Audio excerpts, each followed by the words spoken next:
Hi everyone, welcome to Forbidden Mystery Vault. We're live. Welcome to Back again. Forbidden Mystery Vault. Back A again comparative with more study.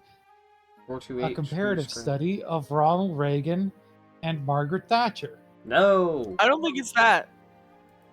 It's about video game. Video games that soon Riley will show me. An academic paper on poli-sci. No. Look, Hey, Choka, did you sleep at all or no? You didn't, I presume? I haven't slept. No, I'm running on caffeine here. Look, I've had like 4 you cups of coffee and I'm having a Diet Dr. Pepper with caffeine right now.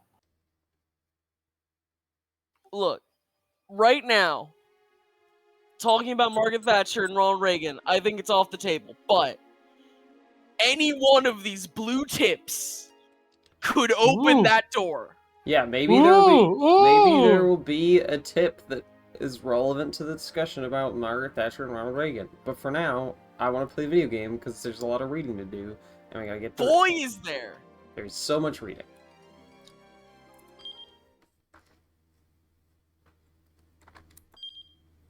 I don't actually really remember where we were up to. We were in the middle of a bunch of stuff. We went to Minorikawa, I think, until we got to a keep out or a bad end. Yeah. No. We went to Minorikawa to stop Kano's bad end after we had done something. Yeah, but to not have. Yeah. Right, and then Kano got a different bad end. Yeah, Kano got a different bad end. Because we made Minorikawa not be an asshole. Tama is at a keep out.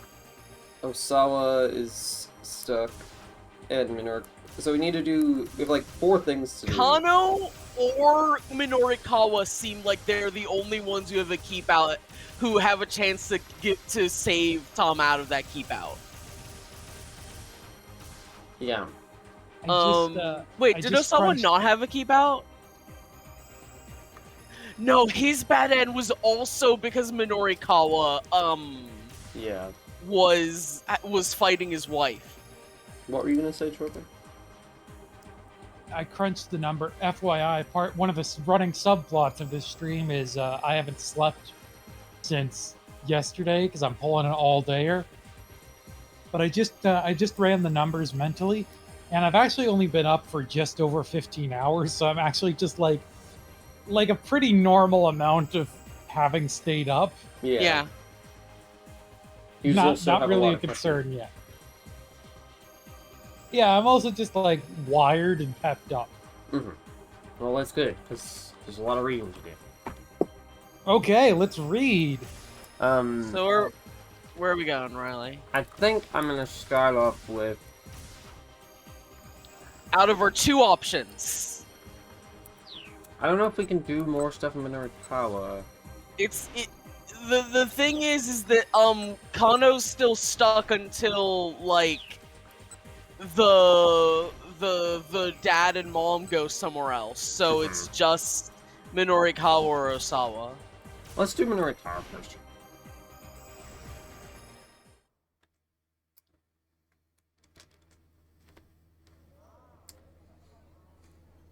Time passed. Eventually, the pace of his writing slowed.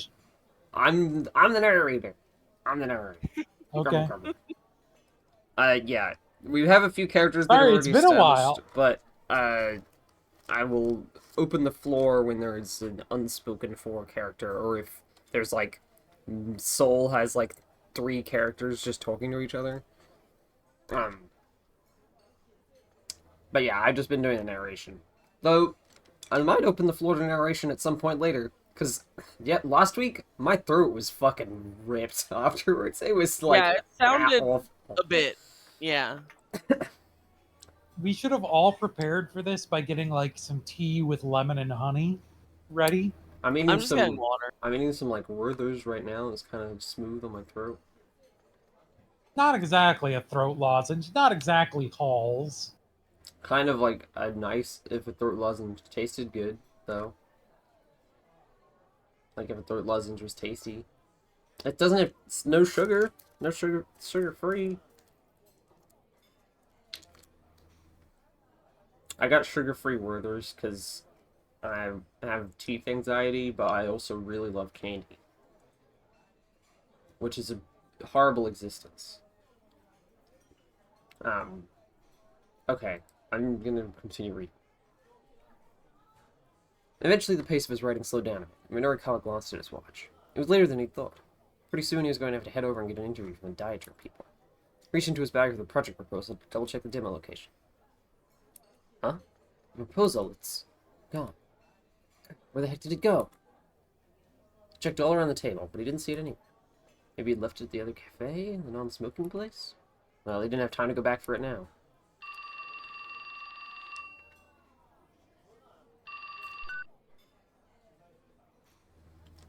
His phone rang.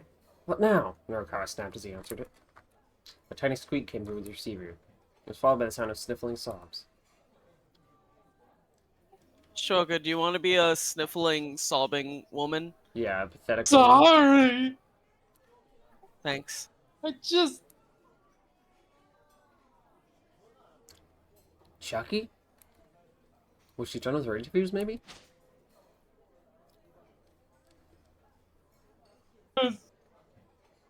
You didn't come through. You have to say that again. It's no use! People won't stop to talk, no matter how hard I try. Her voice broke up into further sobs. Look, I've got my own problems to deal with. You're just going to have to find some way to manage. Can't. Sorry, I'm hanging up now. And so he did. Damn, cold. He had to hurry. I had to get to the demo van. But he lost the map and forgot the location. Think, man, he told himself. Where would they hold an event like this? Probably someplace big, right? And there ought to be a guide or someone out front, too. With these assumptions in mind, Minoru broke into a run, searching ahead as he went. He stopped when he caught sight of a particular multi-tenant office building. A whole stream of women were filing inside. All of them looked a little heavy, too. Pay dirt. This had to be the... Pay dirt? This had to be the... Oh, like payday. This had to be the health food company sales. I've never heard the phrase. They I should have put that in the no glossary. idea what he's saying there. Hey, Yeah, why isn't pay dirt blue? yeah. Yeah, Pay please dirt is- explain this. Okay, so it's kind of like a payload. I guess. Okay, do you know what a payload is? I know what a payload is, yes. Okay, yeah, you strike pay dirt. You just kind of you dig pay dirt, and it's like, oh, I hit the jackpot. Right, yeah, okay. That's kind of what I figured. Just good fortune. He hurried into the building.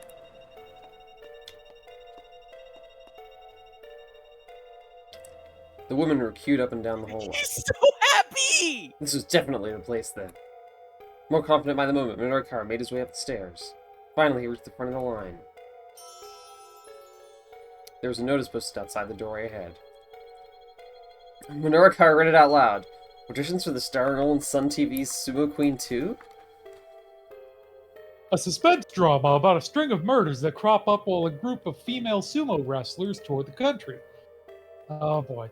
The Megashira, Komusubi, Saikiwake, and Ozeki, the 5th through 2nd place wrestlers, from both East and West are all killed in sequence, leaving only the top 2 ranked Yokozuna.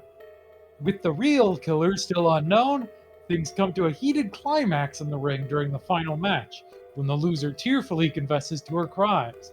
It concludes with the victorious wrestler, who'd also been playing the part of the detective, sorrowfully looking the culprit in the eye and stating, "It's off to the big house with you." I don't. That I don't. This is. that pun probably makes more sense in Japanese, I'm gonna be honest. I really. Lot of questions about this suspense drama to me. Yeah. Alright, fill me in. You didn't miss anything. There's Yeah, we this basically just suspense started. drama, and it's about basically somebody's killing the 5th through 2nd place wrestlers, sumo wrestlers, female sumo wrestlers, leaving only the top 2. And so in the climax, the loser of these top 2 confesses to being the murderer. Mhm. The victorious wrestler, also playing the part of the detective, tells her, "It's off to the big house with you." Which, It's again, like a fat joke because they're sumo wrestlers. I presume would be a different pun in Japanese that may make more sense? Question mark? Or maybe less sense. Maybe. Anyway, that's the plot of this stream so far. Yeah, we basically just started. Minoru fucked up. It was a sequel series to a recent TV drama featuring full-figured actresses. That's it! Minoru exclaimed, a new project proposal springing fully formed into his mind. He felt as if he'd been struck by a bolt of divine inspiration. Maybe he's Big fine. bodies, bigger names! A new arena opens for aspiring plus-sized actresses. Oh. Never mind the diet drink demo. He's pivoting. He's just fucking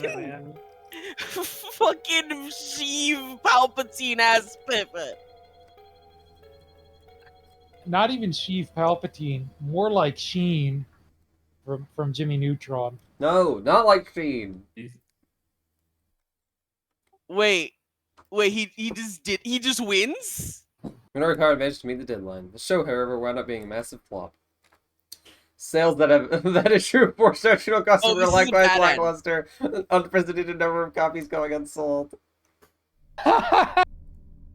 Oh, yep, he killed Nobody's himself. interested in this awful This was a show. bad end. Yeah, and then his boss has killed himself. Mr. Toyama's debts continued to spiral out of control. And before long, Heaven Publishing was no more. His That was impulsive so bad and poor decision. We maybe need Tama to get Yeah. Minoru into the good position. So I guess maybe we should see if there's literally anything that Osawa can do Yeah.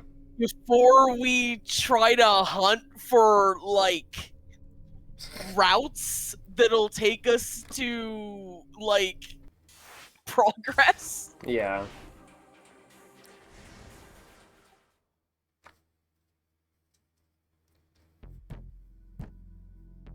Like I remember that there was a jump that we couldn't do in Aichi's story.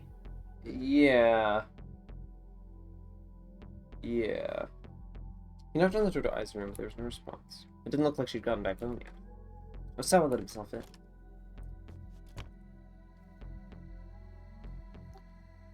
Echo, it's a good thing you came back, because at any moment you're gonna have to voice Columbo again. Yeah. Oh yeah. My starring role, to be honest. Your starring role, to be honest.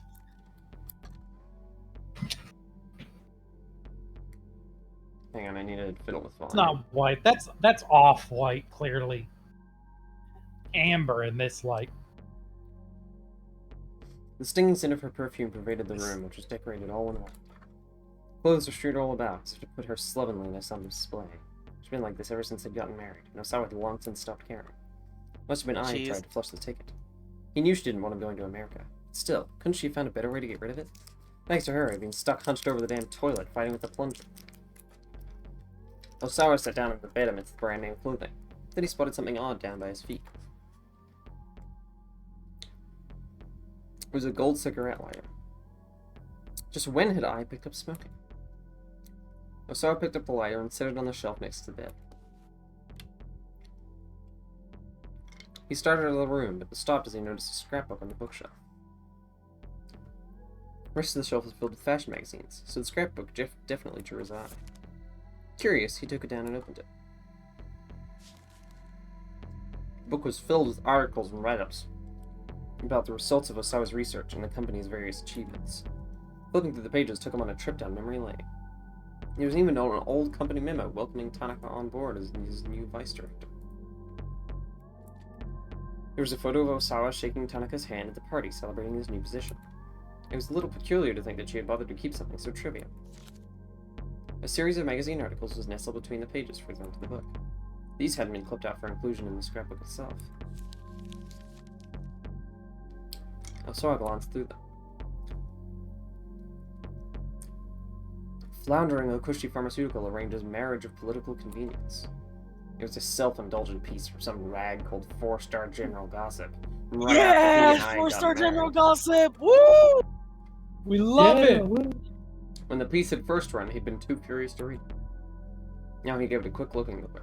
It was pretty much exactly what he'd expected. It talked about how one of the corporate directors had sacrificed his own daughter in order to keep one of his researchers on board. Sacrifice. Allowing someone else to come to harm for one's personal gain. In this case, the term is used figuratively, not literally. I really love how sometimes these tips are just like just the definition of the word, and sometimes they're complete fucking tangents. Sometimes they're jokes. Yeah. You can tell I from think the it being- magnifying glass that this one's real. I think it being a dictionary definition is also a joke, honestly. Yeah. Referring, of course, to Makino offering Osawa Ai's hand in marriage. Rumors abound of marital strife between the newlyweds. The article went on to talk about how Ai had been dating another man before she and Osawa had gotten married. The whole thing was a bunch of puerile rubbish. Puerile rubbish. Puerile. Any marriage involved some kind of calculated self-interest, after all. Hey, well? that's not... Hey, Well- Osawa? Well, Osawa, well... Unreliable narrator. Well, sure, man. Your marriage Only the seems healthy like it's ones. going great, my dude. He's not saying it's going great. Just all marriage is at least a little bit like this in some percentage, which is not true. It's only like healthy marriage like that.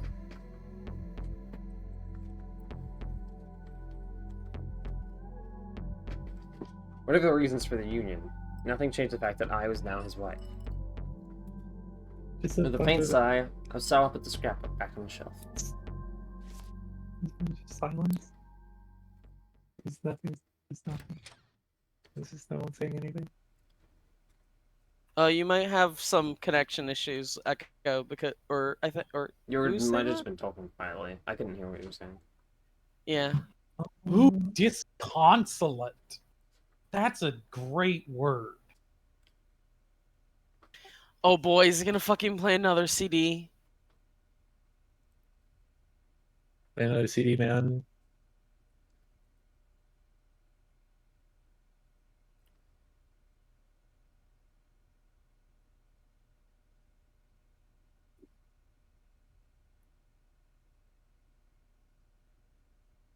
Riley? What? Sorry, I got distracted.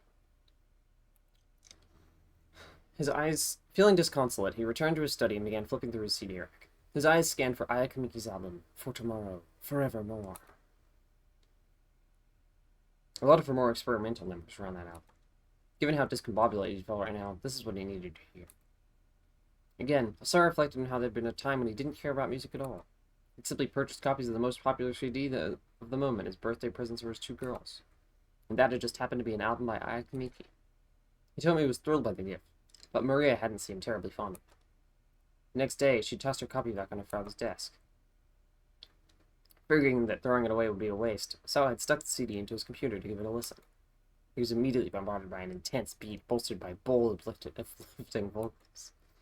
Ayakimiki wrote her own lyrics, which did a fine job of conveying the emotions of a teenage girl. Osawa could hardly believe it. After listening to just one track, he was well and truly hooked. Before the day was out, he had purchased her entire discography. This guy's really normal. Yeah. Huh? I mean, he keeps telling us he's just an average guy. he's representative. He's the everyman of this crew. He's really not. Huh? He muttered. For tomorrow should have been in the CD rack, but there was no sign of it. Where the heck is it? Why isn't it here?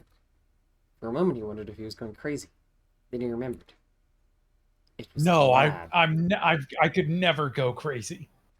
He'd wanted something to listen to on break at work, so he'd brought the album there. I'm the most Damn it. normal man. I'm not crazy. Damn it. Damn it. Now being able to listen to it made him want to hear it. Being able to listen to it made him want to hear it all the more. What year does this take place? In like the 90s or something. The thing is that No, isn't it like 2001 or some shit? okay, I don't remember. Hang on. When did this game first release? So the thing about 428 Shibuya Scramble is that it's a re-release of an older visual novel, basically. So there was the Japanese version actually came out like quite a while ago. Oh yeah, It first came out in 2008. Yeah, 2008. It was a Wii exclusive, Japan exclusive Wii game, which is kind of funny. But it's not a remake of Machi. It's a sequel. The game shares main story and gameplay elements with Chunsoft's 1998 sound novel game Machi, the most prominent being the locale Shibuya. Although Chunsoft does not openly state 428 is a sequel, the game contains numerous references to Machi, and an early marketing slogan reads, "Breaking a long silence, Shibuya gets going again." What I'm talking about is Shibuya Scramble. 428 Shibuya Scramble was originally released in 2008 for the Wii, but then also was released in like 2022 or something as in an English version. Right. I'm saying, unless this takes place a couple years like 7 years before it came out or so, like in 2001, you can just find music on the internet, dude. You don't have to have a CD. I don't think he knows He needs that. a CD. It wasn't like you could just go out and Okay. buy another copyright. Really? He hasn't seen an iPod advertisement? You just have to borrow the copy given to Hitomi all those years ago.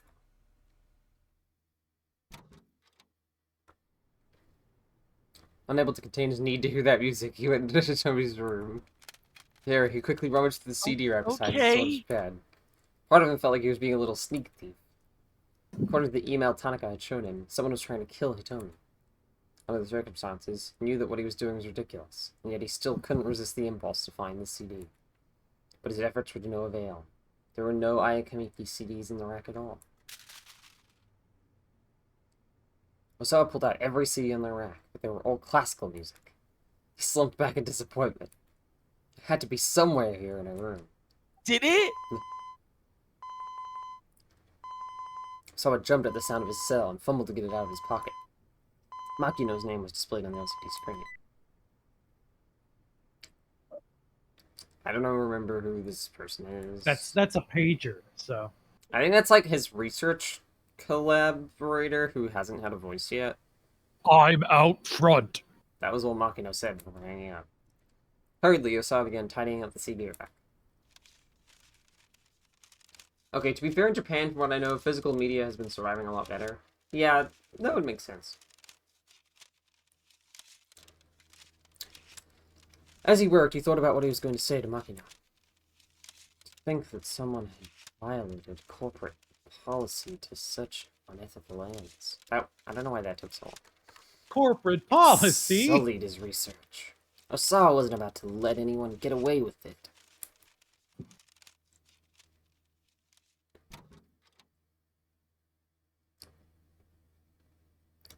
He's so sad. He's so fucking sad, this man. And yet, as he was about to leave Hitomi's room, a sudden uncertainty gripped him. He hesitated. Did he have any right to condemn Makino for running trials in secret? Yes. His hand began to Yes. sweat as he gripped the doorknob. No, he Yes. didn't. No, he didn't. How could he? His hands were dirty, and all this, too. Tell it to. Yeah, I'm sure the judge. I need to keep this a secret, just between us. It'll be fine. We've already cleared animal testing. Hey, what is this? Hey, what? Hey, Is he just what? remembering that he's complicit? Remembering that he was an accessory to this? Hello, Arby. Hi, RB. The memories hovered. Osawa himself had already administered the antiviral to someone, hadn't he? What?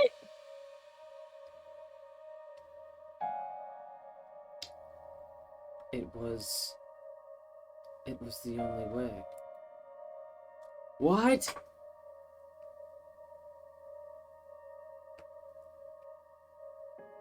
They're heating up in Shibuya.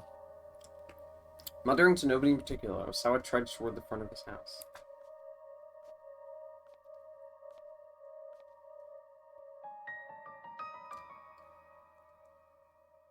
To be continued. Okay. Okay. See you next time, everybody. That wasn't really useful. That doesn't help us at all. We're fucking stuck. So it's got to be another. No, it's got to be another branch in Minorukawa. Yeah. Yeah, I guess we just, or maybe also Kano. Okay, can we just make sure? What's the jump in Aichi? Is it a jump to Minorikawa? It's the... Yeah, it's a jump to Minorikawa. Okay. Okay, one idea is to see if Minorikawa or Kano in one of these nests has a jump to Tama? Is there a way to keep Mino from losing the flyer? I don't think so. I mean, maybe we can go to the cafe and do things differently, or both of their paths from the other cafe. Yeah, both of the choices are in the other cafe. Yeah. So, this thing... So, okay, so we did this one where he talks to the father and daughter, and then that doesn't work out, so we didn't do that. But there's an unseen choice of not investigating the sound when there's the sound, the beeping. Because we went with not investigating the sound. But, so what happens if we do the first choice differently? Does that alter the second part? Yeah, let's see if he's gonna fight Osawa's wife in a fist fight again. Yeah, because if he is, then we can just skip it. But if it isn't, then maybe it's worth something.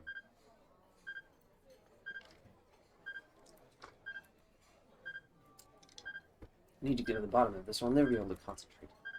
Just where the heck is that sound coming from? He searched his surroundings for a moment, quickly discovered that the noise was coming from his own back. He pulled out one of the most important tools of his trade, the bug detector. I already looked at that. It was on, and it had picked up a signal. To a reporter, information was life. That made owning a bug detector a sensible precaution in his line of work. With the device in hand, Minorukawa casually scanned the area. Eventually, he zeroed in on the signal. Okay, hang on, I'm just... Okay, no, I think it is just the same. Okay, he does a big fight. Okay, so... Are there actions? Okay, okay, yeah, okay, Kano. that leads to a bad hit. Okay, so Kano, right? Yeah. Kano can continue off of the bad end if we like get those other people to not harass the other guys.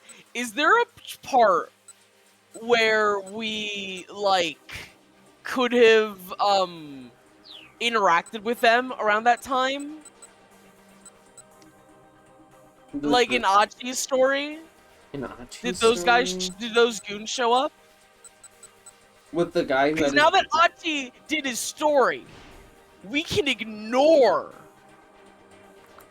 any things that lead other places Yeah, but I don't think there's a choice.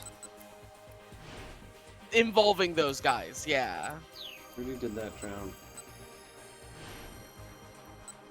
Where That's did that drown? Tatama that we use that one. Yep, we use both of those. Yeah. Oh yeah, I guess there's this. Let's see if that's a relevant choice.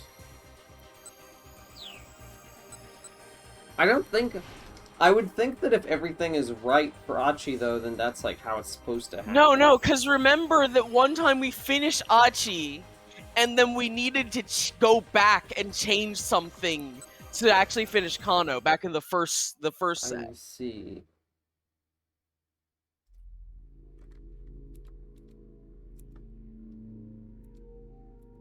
Oh yeah, they're making fun of him.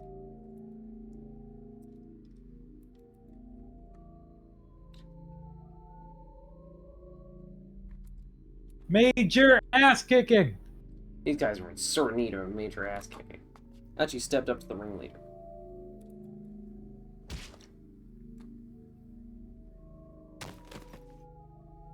Yeah, this just kind of skips to the thing he ended up Yeah. having to do anyway.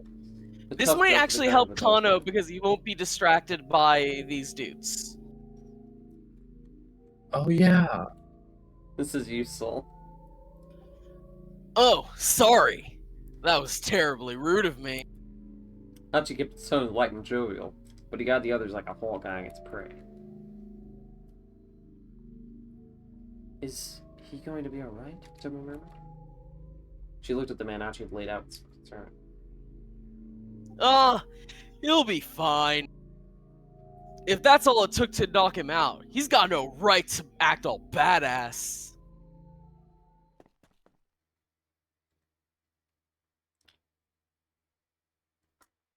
Anyway, this leads to this guy. So, okay, that continues down this pod.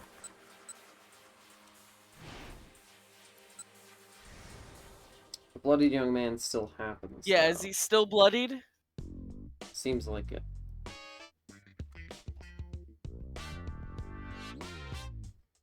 Maybe I need to call... Maybe I should do Yeah. this? Might as well. You're in the middle of the job, but they couldn't just leave him like this. They should probably take him to a hospital. Khan offered to help carry the blood young man, but Sasayama stepped in front of him. He quickly flashed the two youths his badge. Oh, maybe this choice doesn't matter. Oh crap. Oh crap. Oh wait, no, this is you. Why Sorry. people? Who are you kids with? The Bamfs? SOS? SOS. Admitted one of the young man after some hesitation. Who attacked you? Yo, it ain't like that. What was it like then? Infighting? The young man was silent. Sasayama must have been right on the mark. In the course of his police duties, Kana picked up a fair amount of street gossip from the young people in Shibuya. Lately, the scuttlebutt about the legendary SOS gang was that they were dealing with some internal strife. Look, don't worry about it. I get it. There's a hospital just down that way. Hurry up and get him there. The young man batted off Sasayama's arm with hand and quickly held his finger there. Ugh.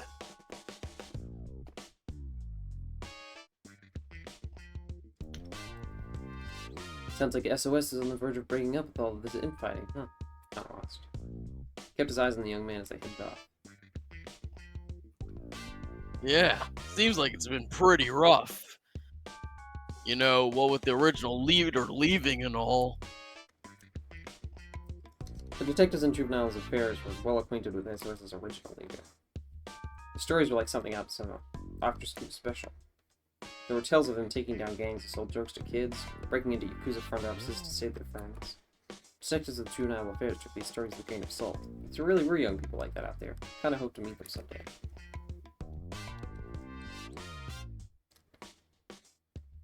That seemed like it led to the same place Yep. to me. So, this leads to...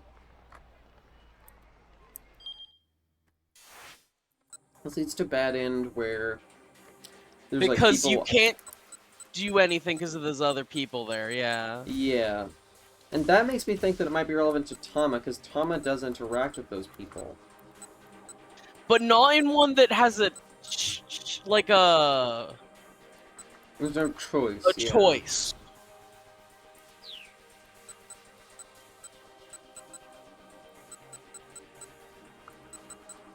Yeah, and this is and then it cuts up to the previous hour. Yeah. Tricky. It's getting tricky now. What if you change something in the previous hour? You can't. Once an hour is done, it's like set in stone. Oh. Yeah, the ones that are not Guess you in have to color restart the aren't game. ones that matter. Well, you can't fail an hour. Like, you can't set something up and have it not be the right thing. That's not how the game works. I thought this was an S&D game. You should be able to make a mistake really close to the beginning of the game that ruins your entire save file. No.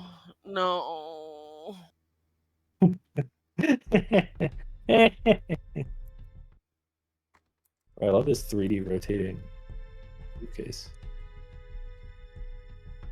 Yeah, let's go back here and go down B, I guess. Let's see what this leads to. No costume says, gotta say this UI rules. Yeah, it's good. Love the time chart. Yeah. Could it be that the ransom money wasn't even in the case anymore? I've got it! Sasayama perked up. You got what? Each time those crooks hand out the case, they sneak out a bundle of 1,000,000 yen. They keep doing that, and eventually the case itself is empty. Of course! That's how they've been playing us! Kano and Sasayama exchanged a look. How many people would... Oh, no, this is... How many people would need to make the switch for them to get all the money? 50 million yen divided by 1... Hey, Kano. Kano. This one's not fucking rocket science, my man. 50 million yen divided by 1 million. Why? That That's makes as many 5 as. people. I was going to say that exact number as a joke. That's it then. No, wait. 50 people.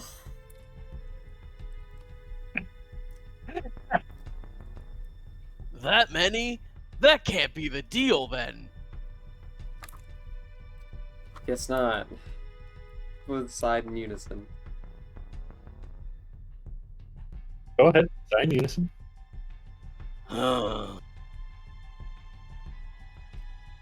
Okay, that's another choice that doesn't do anything then. Yeah, it doesn't do anything. It's funny, but... It's pretty funny.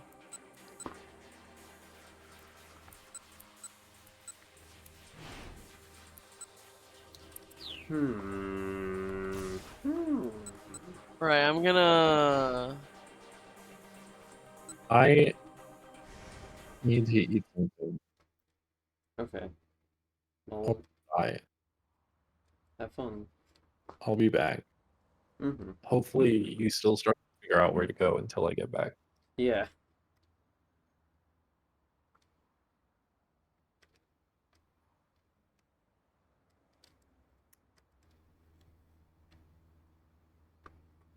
There's like this choice, but it seems like this is not a good idea. But you knew you had a point. She had a point. I decided to back down.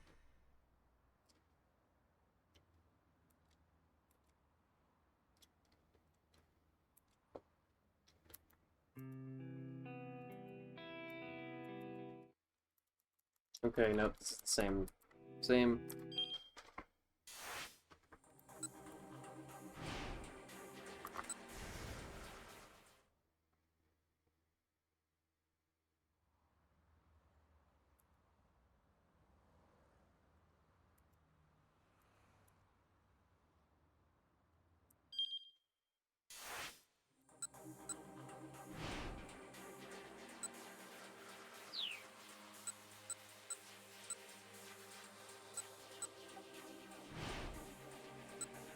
What hour set are we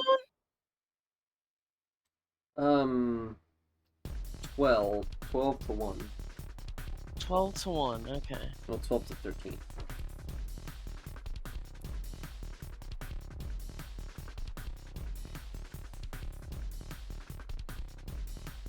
Okay, well this one isn't helpful. Yeah.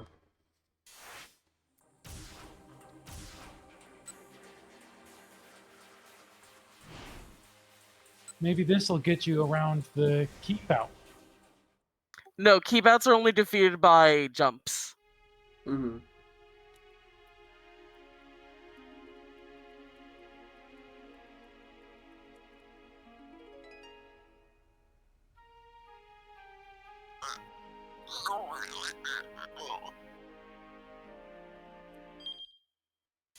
Hmm.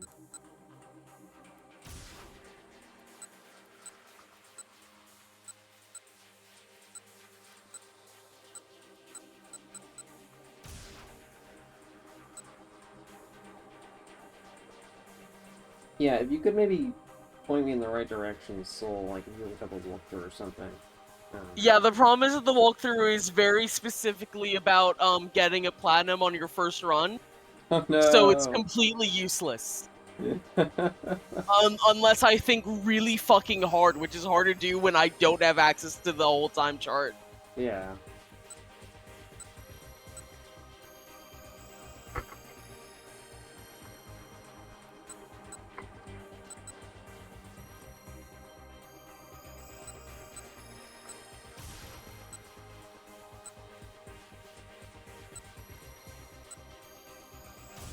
So,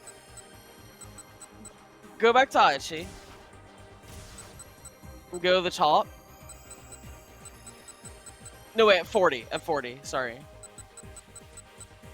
Which thing did we do here? This one? Yeah, which one did we do? Forklift attack. Okay. Yeah, so...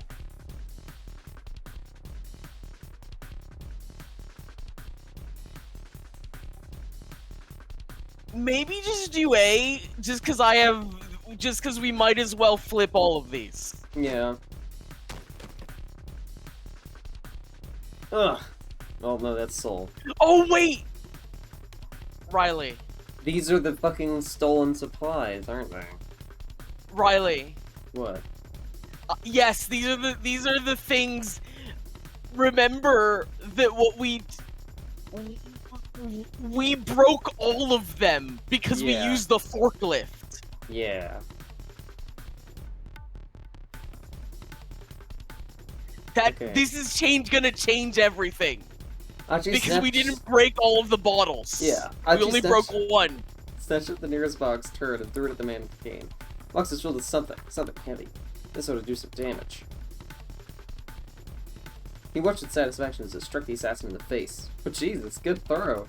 Man staggered Oh, wow. sideways. Okay, maybe not. Here goes Soul. If actually, here, have another.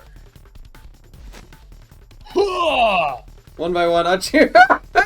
Okay, well, One by one. Aichi. And And one for the road. It's so funny. Sorry, dude. I know, It's just- I know Achi's you, but I wanted to say Aichi. Yeah. Several bottles flying. Oh my god. Well, I guess that Tama did have a keep out, so they are broken no matter what, but like...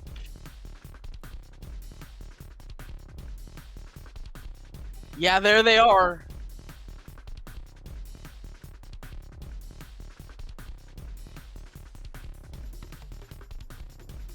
Oh my Oh god. my god. Oh my god. Now's our chance! Achi took off with Hitomi, leaving the pursuer kneeling me out. Achi's your favorite null? Yeah, Achi's definitely Yeah. up there.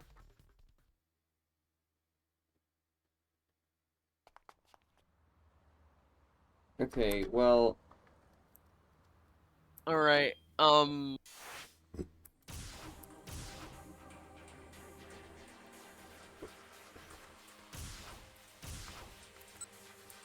I got no fucking clue. There's this one, which So- is Kajiwara is in your office. No, I don't think that's important. If... This one has 3 choices.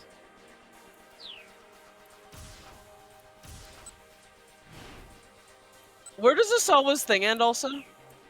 Right now? It's on as to be continued. Looks like we're still. Oh, okay, it's always to be continued. Can you go... What was the choice at 30 for Asawa? That one. You can either tell Kajiwara to get out of your office, or you can leave your office with Kajiwara still in it.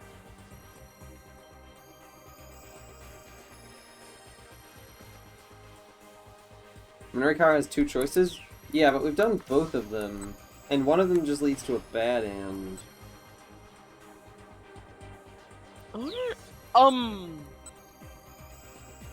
Does maybe Minorikawa's can move forward because I don't know. Hey, I'm gonna head to the head. Hmm. Okay.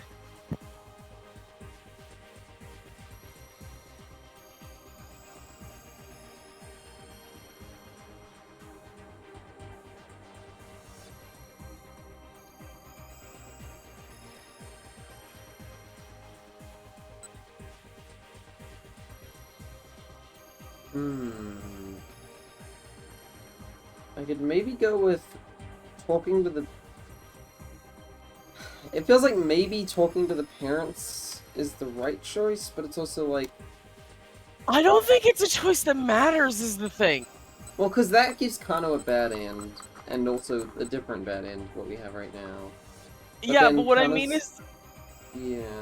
what I mean is it doesn't like do anything for Minorikawa. Pincer attack. I could look at the hint for this one. Oh yeah, show hints.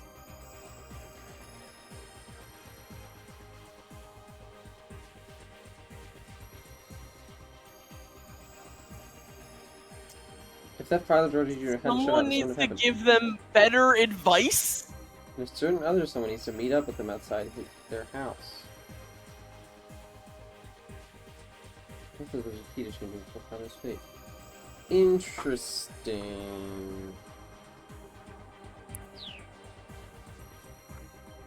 When did we ever give them advice?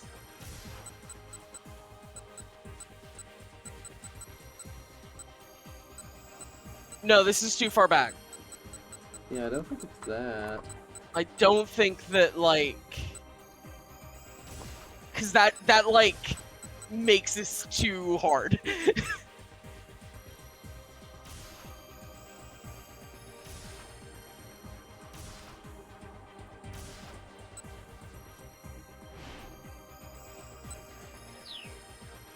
Okay, what is Minorikawa's bad end hint?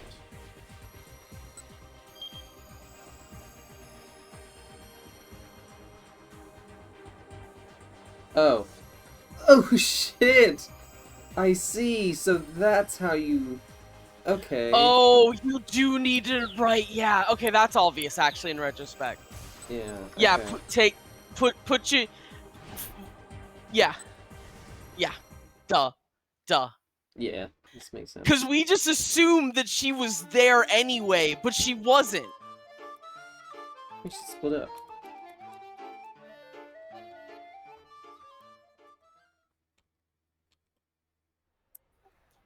Okay, next time we're stuck, just remember that the hints will help us.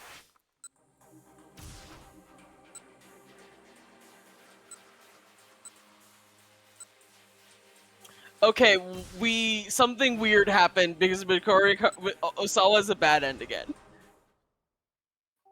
Oh, it's because Minorikawa. Yeah. It's because Minorikawa's path got fucked. Yeah, because Minorikawa's on this one when he needs to be on this one. Yeah.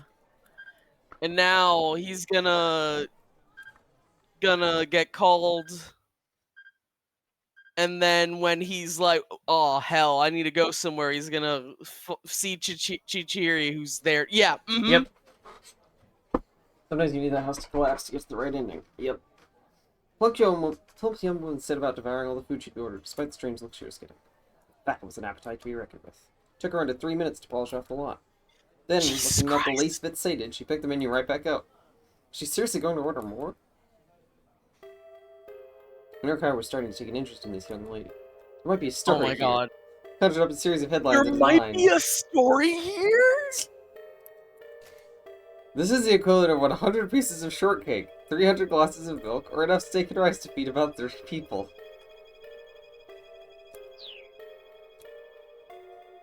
No, he needed something with more punch. Food for thought, an expose on obesity. No, that was no good.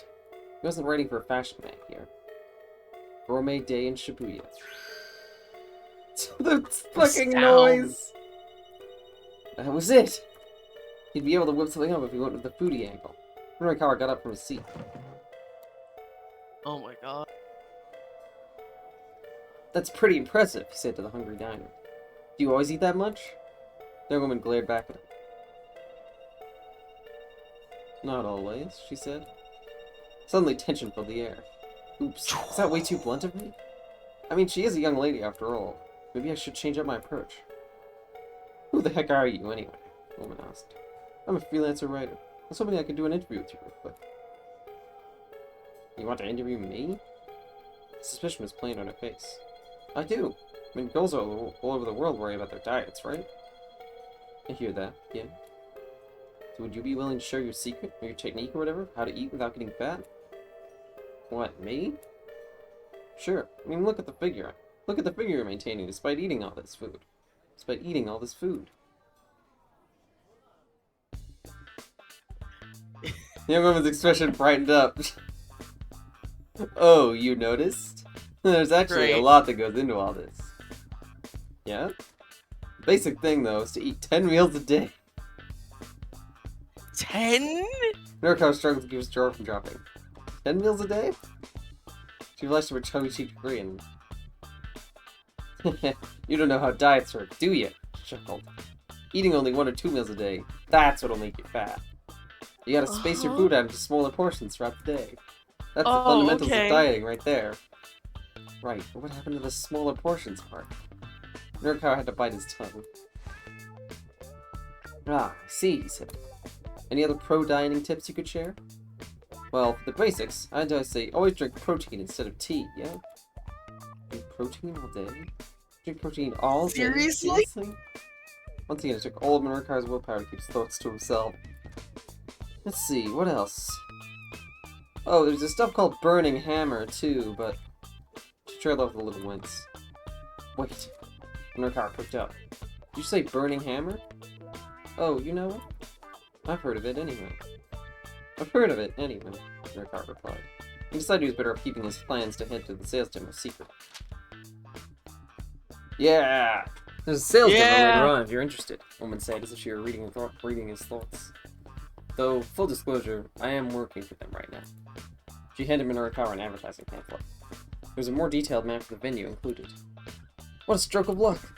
Now he didn't need to rely on the crummy map in the project proposal anymore. He'd have no trouble finding the venue if the building's various floors were broken down for him.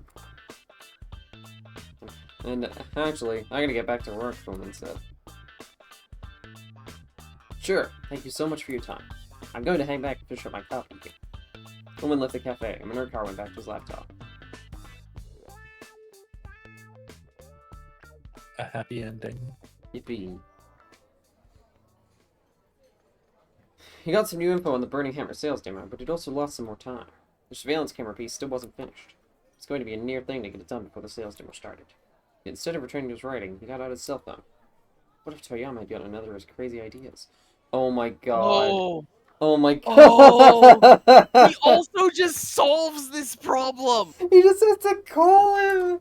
He's just like, hey, don't kill yourself, or perhaps get into an argument when you go out. That's what we do. If he tried to hang himself again, Lord had Minorikawa too worried to work on his copy.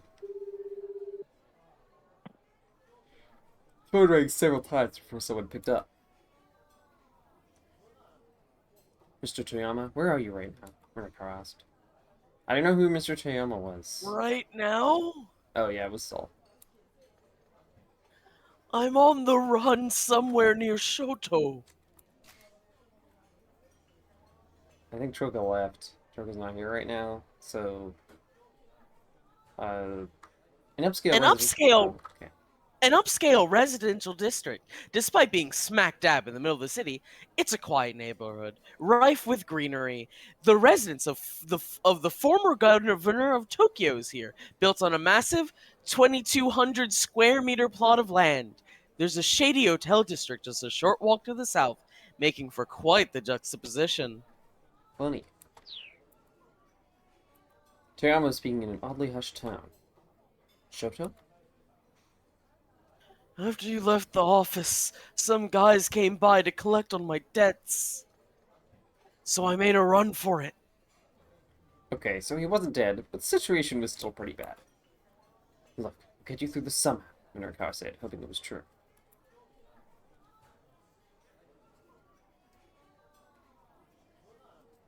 He needs to get back to the office ASAP. We need to get back to the office ASAP. The office? The No, office? But they'll find me there for sure. Toyama's voice was little more than a pathetic whimper. It's a little bit of reverse psychology. The last place the debt collectors are going to think you went is back to the office, right? Ah, I see. Null's in the fucking ads hell.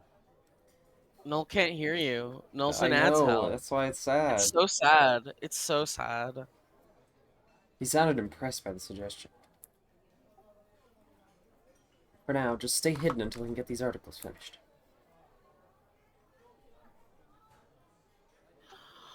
All right. Toyama said weakly. He hung up. Minorikawa let out a deep sigh and then turned back to his laptop. Peep out! Woo! He has a fucking keep out ear? Hi, whoa. Oh wait, we knew this. We knew this. Aichi can just break it immediately.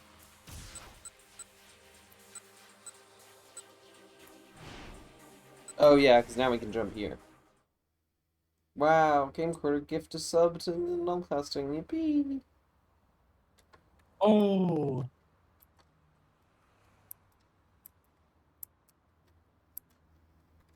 Actually, ground his teeth in frustration. There are two main types of teeth grinding. The subconscious act of gritting one's teeth together while asleep. 2. Gritting one's teeth together is a response to anger or frustration. Here we have an example of 2. At roughly the same time, Minorikawa is grinding his teeth while trying to keep to his schedule.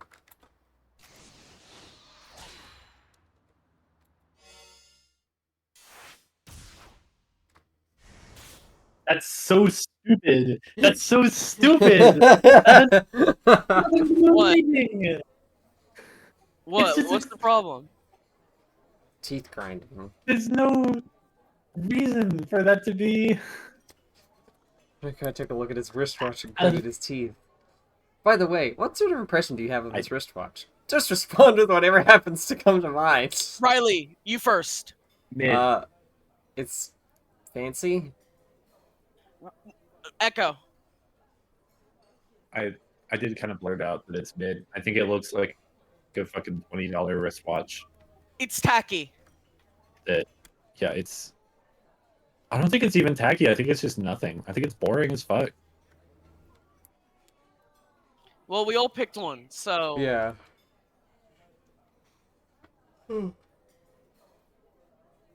Damn, is it that late already? He needed to head for the sales table. The surveillance camera article wasn't done. We just have to leave it where it was for now. As he was slipping his laptop back into his bag, his cell phone rang. He looked at the screen and saw Chiaki's name listed as the Yeah, incoming it's Chiaki time. Was she done with her interviews? Hey, bad news. Absolutely not. He's not. Hurriedly, he picked up. Chiaki, how's it going? Several wet sniffles came through the receiver. Hey, are you crying? It's no use. It's no use! Chiaki's voice is It's indeed no use! punctuated by sobs.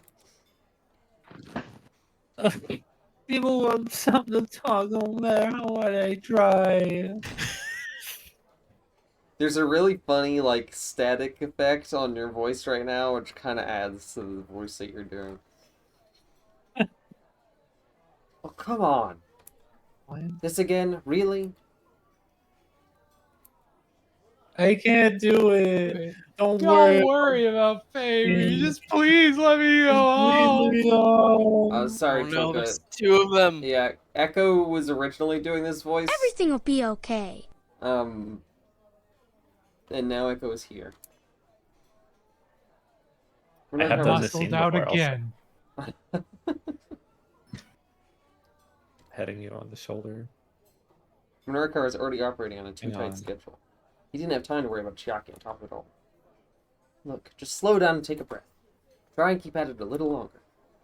Should have seen this coming when he first called her. Her shyness is practically pathological. But if you cut her loose now, all this frustration would be for nothing. Always keep gambling. But I can't do it. I'm sorry. I really am. Look, just calm down.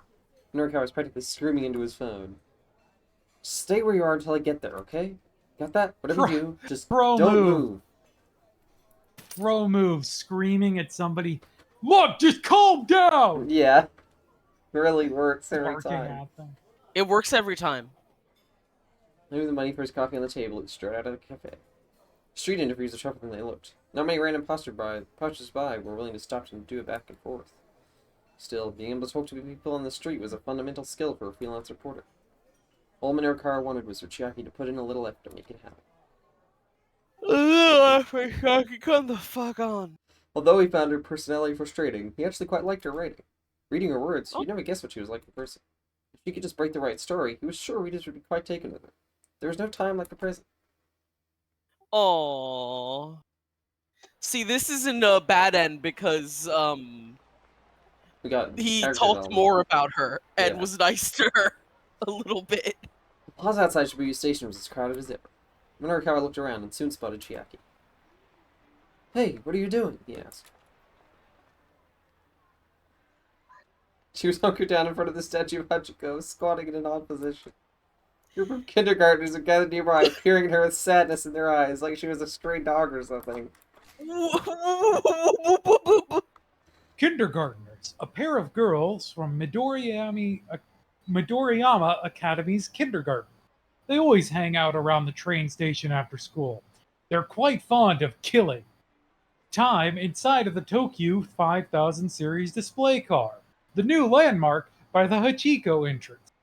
The beat cop at the station's police box has been nicknamed them the Kinder Partners. Sure! Nice. What's this all about? Minorikawa asked. This is how I end up when I lose all my self-confidence. I just want to hide.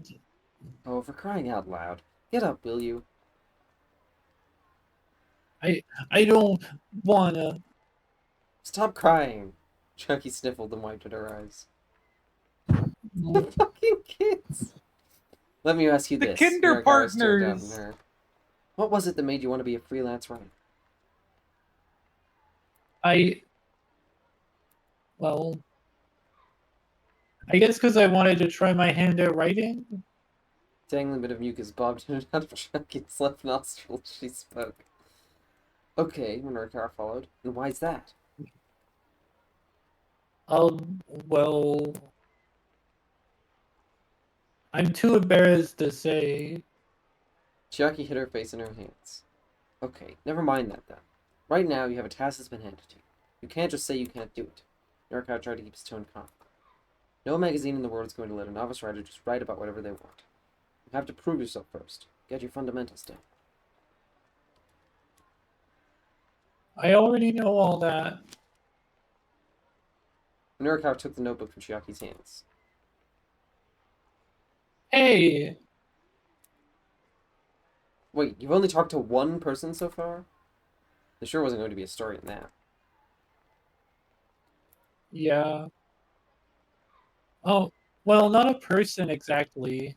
She talked to the statue? Hmm? Wait, what's this here? A cat? Ah! No. I mean, yes, there was a person in a cat costume. Now we can break Tama's keep out. Yeah. I thought since I could see their face, it'd be easier to ask them stuff. Wait, hang on. Do we want to go to that? Do you want to go to... No. We need a fucking. We can't do it in the middle of play this out. Chikai's like soul thing. Yeah. Chiaki. Fine, whatever. Now get back out there and get me some more. The fucking kids. Norikow steered Also Chiaki toward the pointing. crossing crowd.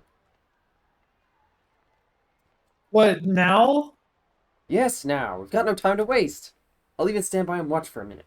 Now, enough of the excuses and get out there. She's got an anxiety disorder. Yeah, it does seem like a difficult job to be a freelance reporter while you have an anxiety disorder. Yeah. Norikow looked on as Chiaki wandered through the crowd. Her anxious demeanor seemed to repel everyone around her. On the rare chance she did manage to flag someone down, the way she stammered through her initial questions made them take out right off again. After a minute or two, she shuffled her way back, Her shoulders kids down. are copying him now. It's great. See, it's hopeless. Okay, some advice. First off, you aren't approaching the right people. Some people are clearly in a rush, you know? You're not going to have much luck trying to flag down a businessman who's visibly in a hurry. Now, folks who are waiting on someone, couples, groups, they're going to be less on their guard. But I mean, if I do manage to nab someone, how do I keep the conversation going? That was indeed the tricky part. Whenever Whenever I get an answer I'm not expecting, I get all flustered. Chiaki, have you ever played tennis? Tennis? Well, yeah, I was in my school's tennis club. She struck Minarikar as being more the manga club type, but that was neither here nor there. Okay, that'll make this simpler. What's more fun, rallying with an opponent or hitting the ball off of a wall? Rallying with someone else, of course. Minarikar gave a hearty nod. And why is that? Because when you hit the ball off a wall, you already know where it's going to come back to. Revelation dawned on Chiaki's face. Oh. It's the same with interviews, Minarikar's fucking face here, it's really funny. Yeah. Don't get flustered. Enjoy the rally. But I don't think I'm composed enough to enjoy it. Don't overthink things. Just let yourself enjoy the small talk. Small talk? Oh, I'm sure I'm not any good at that. She was starting to waffle again. Okay, let me ask you this, Norikow said, taking a step closer. Are you happy with your life right now? I'm not happy with my life right now, no. She hung her head in dismay. Impromptu therapy session. Okay, so start with that, Norikow said. Huh? Chucky blinked a few times as she lifted her head back up. I'm not happy with my I'm life right not now. happy What with- about you? Like that. Oh, okay.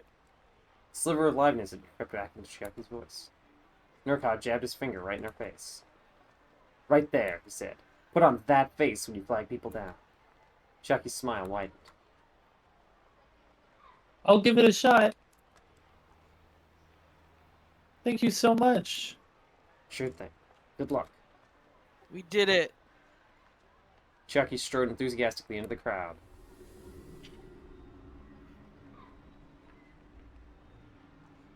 And tried to flag down a Westerner who was walking hurriedly past. Why is it? Ooh, ooh. Wait, is that Leland Palmer?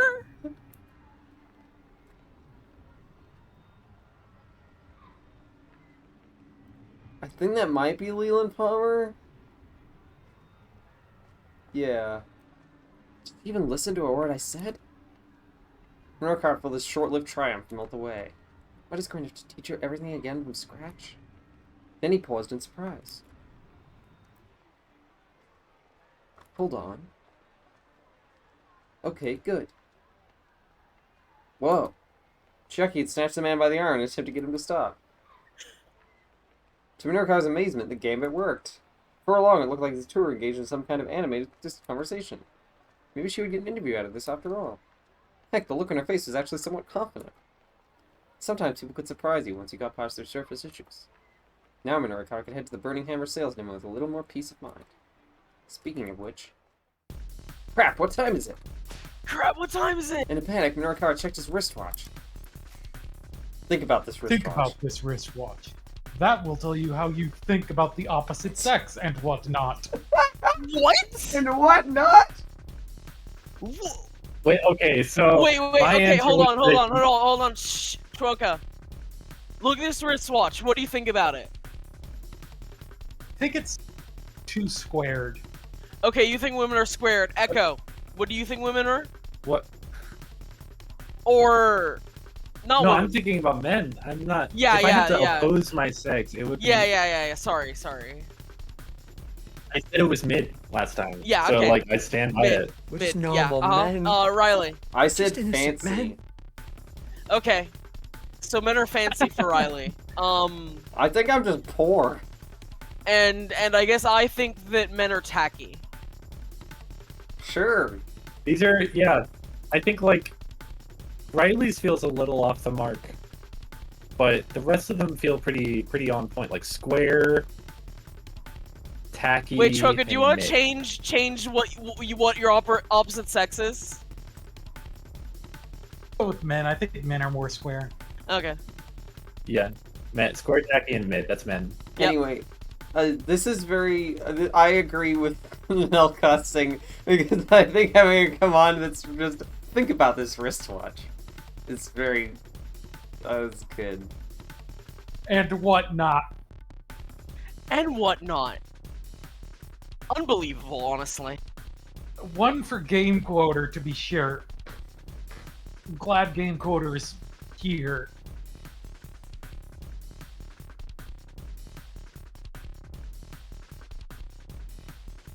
Sorry, I just have to send a message.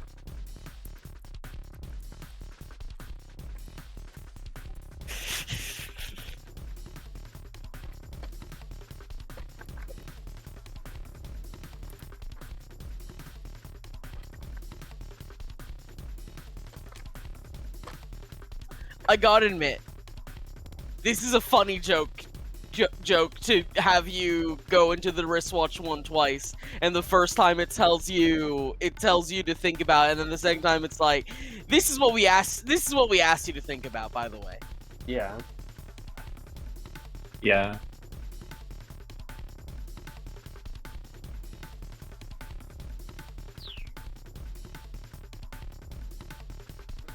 The demo set to start in less than 5 minutes. Less than 5 It minutes! really was cutting it close. Just run! Norcar sprinted through the intersection, heading for Center Guy. And this is to be continued, I think. Yeah, this is probably to be continued. Yeah, woo! Alright, now let's Now we jump, can jump we can to jump to the cat, comma. right? Yep. And then I guess just in case that maybe Tama also interacts with those guys somehow. Mhm. I think Tama interacts with these children at some point. No, not the. Yeah, I do hope that Tama interacts with the I hope the kindergartners beat the shit out of Tama. Honestly. Yeah, that would be really funny. Great image. Flat. It would be like, Yeah. Okay, now think Yeah. about this watch. this. What should I do? This watch is kind of bulky. This I mean, watch this is a seems, G-Shock. this watch seems overcomplicated. Over designed, yeah. This is a G-Shock. And that's what you think about the same sex. That's what you think about cats. Where could the truck that took the burning hammer possibly have gone? I'm standing there racking my brain when I hear a voice call from behind me. I think this is Chiaki. Yeah. No. Oh God, it is. Excuse me, are you happy with your life right now? I turn to see a woman holding a note. Huh? I mean, just sorry. Do you mind if I ask you a couple of questions? I do not have the time for this right now. I'm more than a little busy. Oh no. I mean, I understand if you. Oh wait, That's Chiaki. Yeah. No, I mean, I understand if you can't. She's giving me this hyper-intensive stare. Can't tell if she's trying to be intimidating or if she's actually afraid of me. Something about her is definitely off. Way too jittery and suspicious for my liking. Whatever she wants, I'd rather not get involved. I'm actually pretty busy. I say. I love this fucking cat costume so much. It's so good.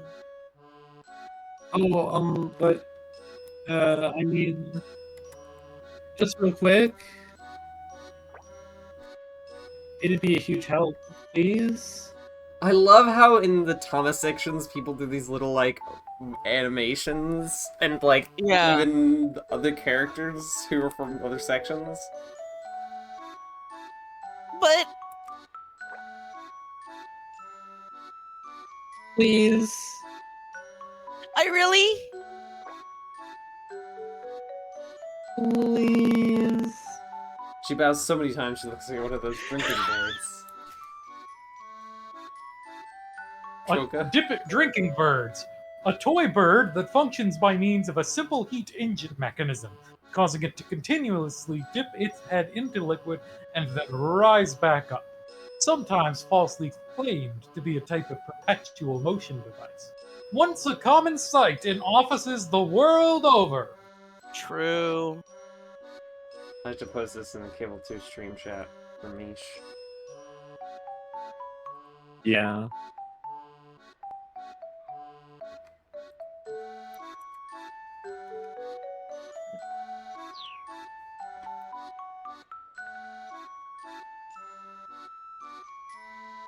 I kind of feel bad for this poor girl. I guess I can give her at least a few moments of my time. I should do this. I can't help but feel bad for this poor girl. I guess I can give her at least a few moments of my time.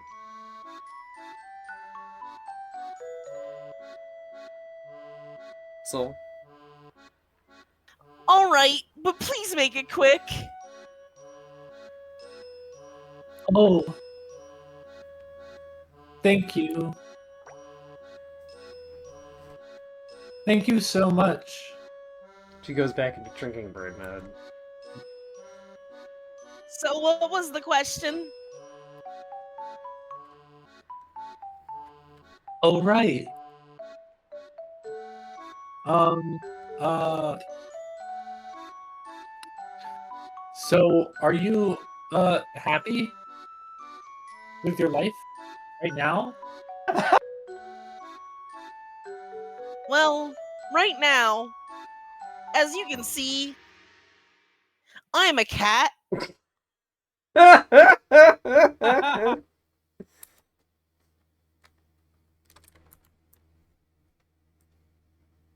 Oh, a cat. Sorry, I had to take a screenshot of that also, because that's just a really good, well, right now, as right you can see, now, I have a as cat. you can see, I am a cat. A cat. Yes, I see a cat. So, yeah, I'll put down cat. She just writes the word cat in no offense. Right. Thank you. Huh? Are we finished already? Uh, yes. Yes, we can finish right there. She hangs her head a little and looks away.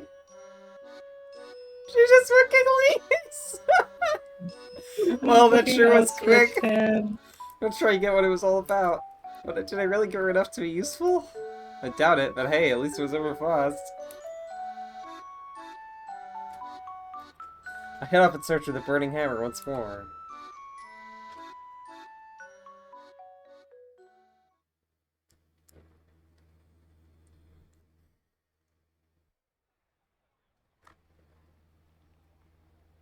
No matter where I wander, though, I don't spot the truck anywhere.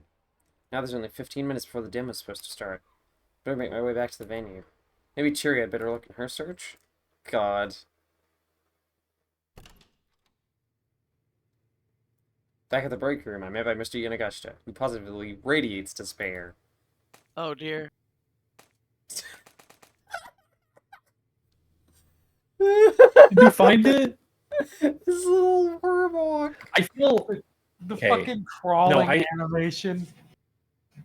look, okay, so we had a whole thing last time where I took this guy over and there was a little bit of a shakiness to like getting his flamboyant nature down, and I feel like I did a pretty good job. However, I'm just like looking at him again today, and I think Troka would do a better job I'm than gonna I say, would. yeah, I was gonna say, Troka, Yeah. this is Troka, you've been gifted the scam artist and So you can.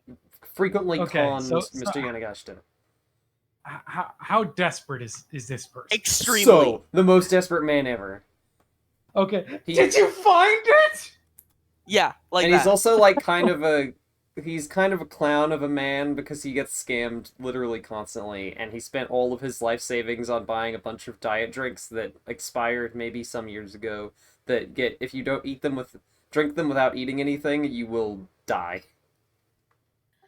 I'm sorry. I tried. Yanagashita's shoulders slumped further at my response.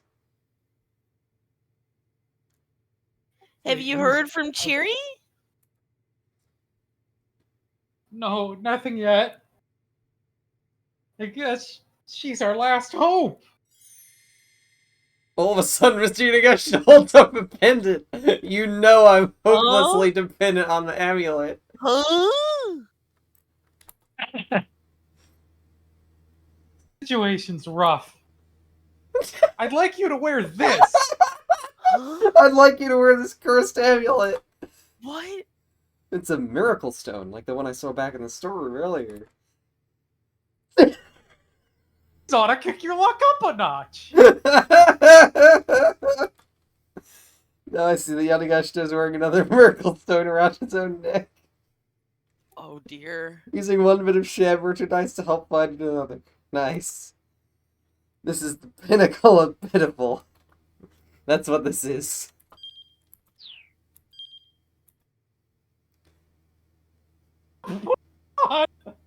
You got completely cut out there. Yeah, put The game your Discord hates your yelling. Yeah. hurry up, put it on. Before the luck runs out. When Mr. Yanagashita's eyes are all bloodshot. Something tells me that refusing his request wouldn't be wise right now. He's Thank going you to for letting fucking me kill play you. this character.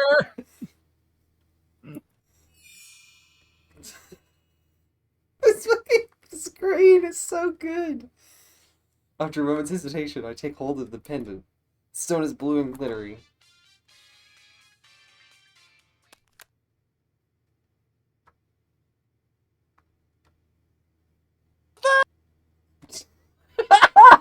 Okay, Choka, you just got cut out so that all that came through on Discord was what sounded like Pingu's newt sound that Pingu makes from the show Pingu. Somebody clip that for my benefit, please. Is that Cheery? It says squeaks. Yeah, you did. Yeah, it makes sense. But you just made a noise. You definitely squeaked. Yeah, It didn't sound like a human squeaking. It sounded just like a squeak sound. he whips out his phone. Oh, sorry. He mutters after listening for a moment. I think you have the wrong number. Guess it isn't Cheery after all. Okay. Okay. And yet he stays in the line. Huh? This guy's face. Really? This guy's fucking face. His tone suddenly does a complete 180. His man does not look real. His expressions are too powerful. Please. Oh, no, Thank what you did he so do? much. As soon as he hangs up, Yanagash just strikes a victory pose. He strikes a victory. Some Say that again, Troka. Joker, you have to. You have to. it's a goal. So like turn off. Oh my god. Discord loves cutting you out because you get too into it. Burning Hammer is back, baby. This is a Oh, really no. great. This is a really great gif. He's doing a whole dance, I think. Yeah. Hmm?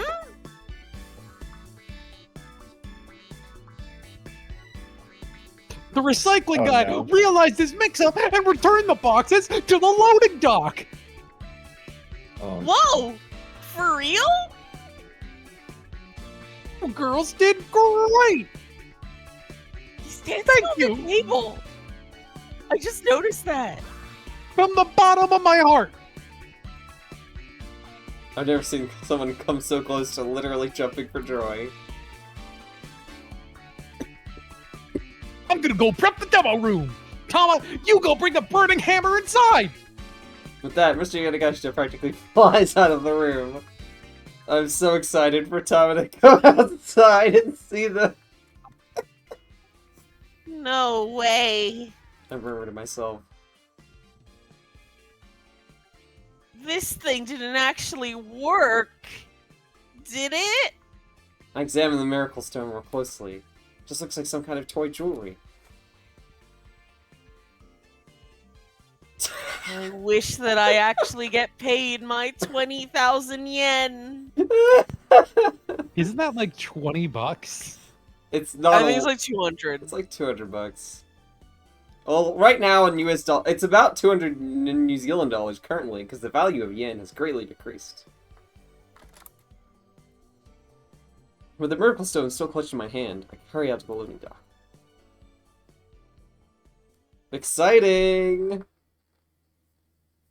We kind of know what happened to the burning hammer, though.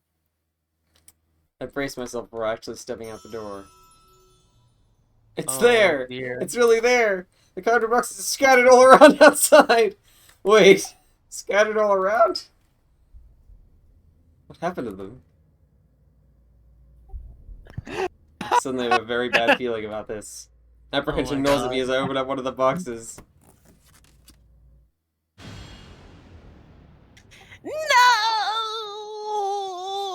No! I shriek and my vision dims.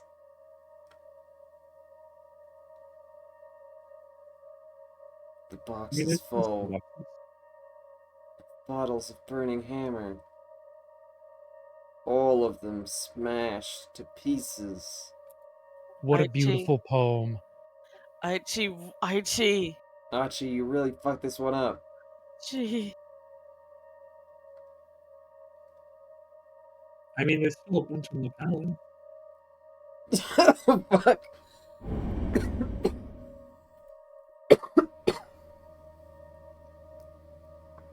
now we just gotta finish off Kano, and then we finish this hour. So is Tama having the worst day of all these people?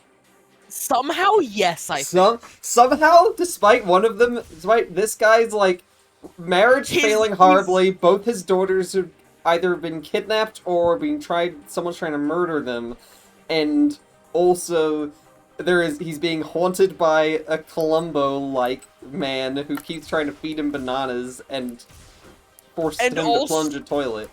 And also, the antivirus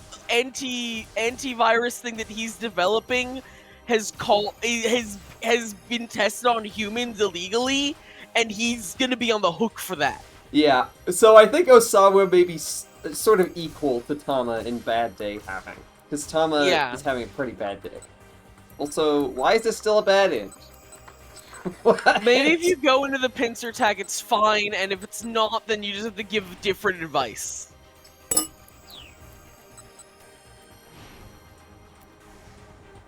Go back to the pincer tack, and if those people are still there, then we just have to tell them to stay put or something. The two detectives took a position on opposite sides of the plaza. Kano called up Sasayama on his cell phone. You ready? He asked. Just give the word. There were only two non-Japanese people in the nearby crowd. Both were eyeing their surroundings anxiously. Kano was certain the hand was about to take place. And then... Okay, it seems like it's still happening. Yeah. Alright, let's to go back.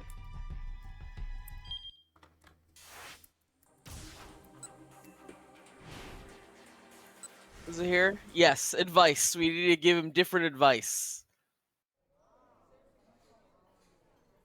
Well, because someone's supposed to show up at Mr. Toyama's house, right? But when did that happen? Well, there's no situation where that could have happened, I think. Okay, wait. Go back to the thing and then look at the hint again. I feel like... What's the hint say? If that father daughter hadn't shown up, this wouldn't have happened. Certain someone needs to give those two some better advice, and a certain other someone needs to meet up with them outside their house. Okay, so it's the certain someone's house. It's not their place. Whose house? Wait, if we go back to Osawa, are they going to be outside of his house now? Yeah, look, there's an entire middle part in Osawa that's missing now. If you go down, right, it skips like a whole time. That's the time right now. So go back here.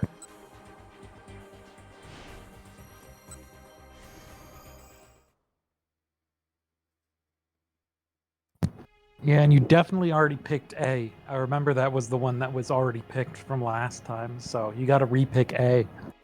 No, I want to try picking the other one. Because this makes Osawa leave his room.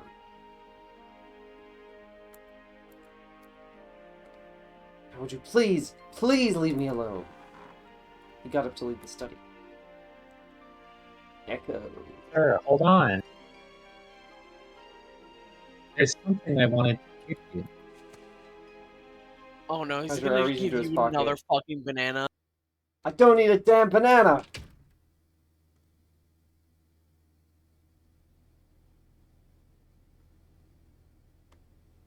Sora fled the room. He needed to be alone, if only for a few moments. But even if he could somehow shake Kajiwara, the other detectives had eyes all over his house. He reached the limits of his patience. Couldn't even think straight anymore. He headed for the back door, trying to avoid the police. Wait, so now he doesn't know about the ticket? Yeah, interesting. Opening the door quietly, he slipped across the yard and out through the back fence. Oh, shit. Oh, he's leaving. He's leaving. He didn't want to venture too far from the house. He found a tiny alley. Okay, so maybe it needs to be... Okay, no, here we go. Here they are! Found a tiny alley and took cover there, thankful for a few moments to himself at last. Well, there he caught sight of a man and a younger father and his daughter, running fast on the main road. Looked as if they were running from something. The man glanced anxiously back over his shoulder, dragging his daughter by the hand. Masara watched absently as the pair rounded a corner and disappeared from sight. Okay, well... Oh, after a pair of thuggish-looking men came running along, heading in the same direction. You there. You see a guy and his daughter around here? A guy and his daughter. Teruyo Toriyama. Teru? Sorry. Teruo, as what I would say. Teruo. But Teruo Toriyama and his daughter Hana. They've come to Shoto while running from loan sharks. Just moments ago, Toyama was talking on the phone with Minorikawa. Okay, Minorikawa. this is an alternative jump point. That's interesting. Huh. Weird. They should have come this way. There was a hint of menace in his voice. I saw a faint ignorance. Don't think so, no. Come on, Utaro. Come on, Let's go. Utaro, let's go. Okay. Replied the other. Two dashed off in the direction the father and daughter had gone. Sao took several long, deep breaths. Managed to calm down slightly. The worry gnawing away inside him still lingered.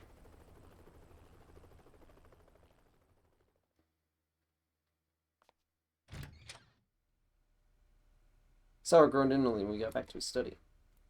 You're still here? Yes, sir. I was told to keep my eyes on you after all.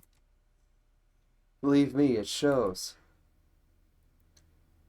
Mr. Osawa, if you're going to go outside, I'd appreciate it if you let me know first. What? Did Kajirata realize he'd snuck out of the house? But more importantly, Kajirata reached back into his suit pocket. Okay, yeah, then this happens. I've So- been meaning to give this. Oh, okay, hang on. This actually I think you should. different.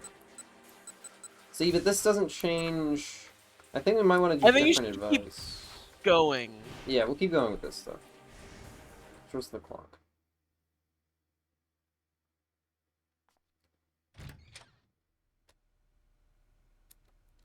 Da. Hey there, little freak.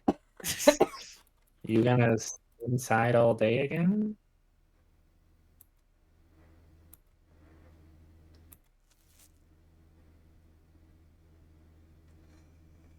Are you happy with your life right now? Held out a small plastic bag. Inside is a scrap of paper of some sort. What's that? This is what was clogging the toilet, sir. Some hesitation. I saw I took hold of the bag. Huh? That's... The passenger name here is listed as G. Osawa. The plastic bag was a plane ticket. Specifically, the one for his upcoming flight to the U.S. the following week. He'd left it down on his desk. How did it wind up getting flushed down the toilet? Okay, yeah, now it's synchronized up with everything. Yeah, now it's synchronized. So then maybe they do need to stay. Yeah, like Game Code's saying. Yeah, because then they'll Could also actually do the meet alternate closer. zone. Yeah, Minorikawa just gave bad advice.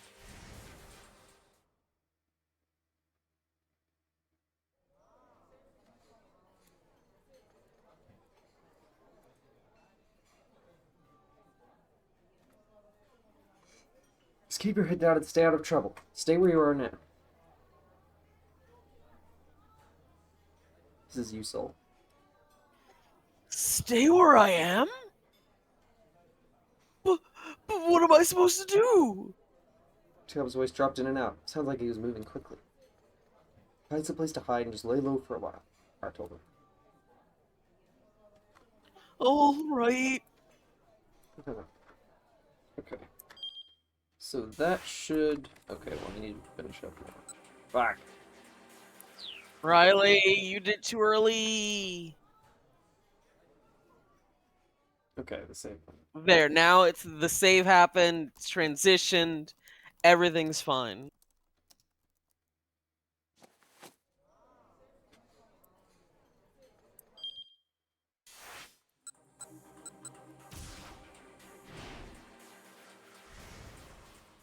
Sneaking out.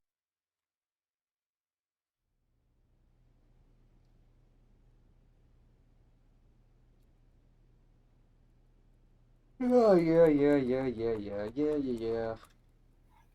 Yeah, yeah, yeah. Yeah, yeah, yeah.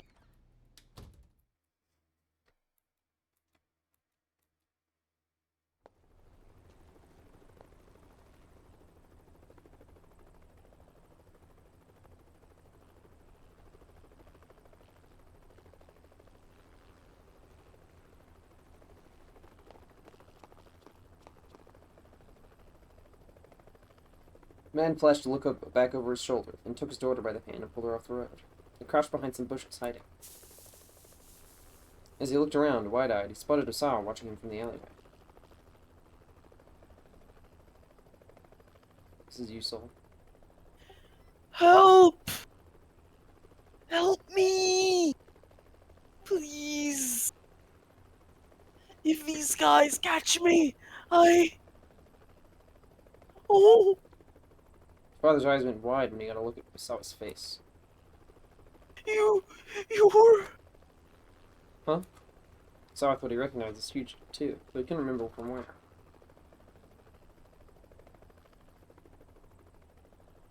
There are some real nasty guys after us!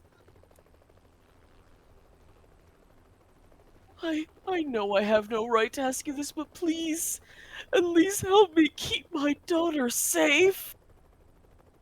Probably you should go to the police if...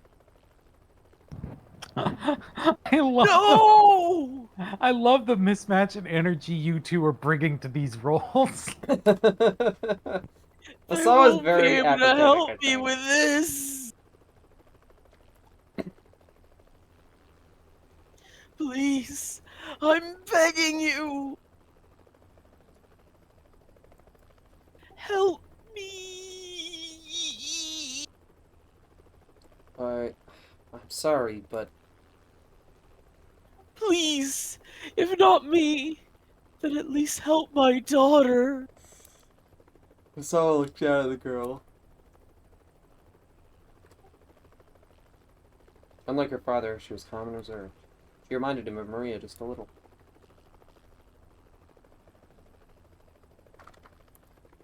Gotta help them. Never call the police. Asao couldn't just stand idly by. He decided to help them evade the pursuers. Alright, follow me. Oh, thank you! Thank you so much!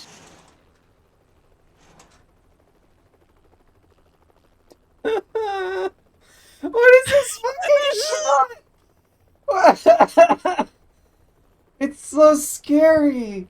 What? This is such a good photograph, though. Yeah, The way it plays with the aspect ratios. it's really good and it's really scary. This is the painting that gave Strong Bad the Ghiblies, though. He led the two back to his house and into the storage shed out back. You can lay low in here for a while. Good luck, he said. The shed was fairly large. There was plenty of space for the man and his daughter. I'm so sorry. I'm not sure I can possibly thank you. Don't worry. So I closed the shed door and headed back out to take a look around. Two thuggish looking men came running up, looking to him. Yep. Yeah, and then this is it's gonna sync up now. Yep.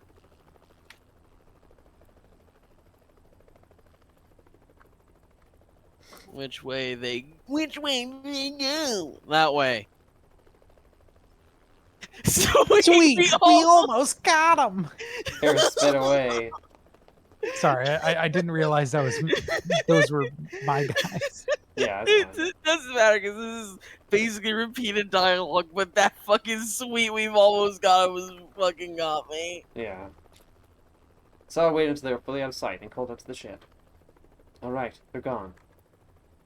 The door stayed closed, however. I'm really sorry. The man called back from inside. Those guys might come back this way. Is it okay if we hide out here a little while longer? He sounded desperate. Pitiful, really. Sure, go ahead, Sora said. With that, he headed back inside. Evidently, he just wasn't going to get in time alone today, no matter where he went.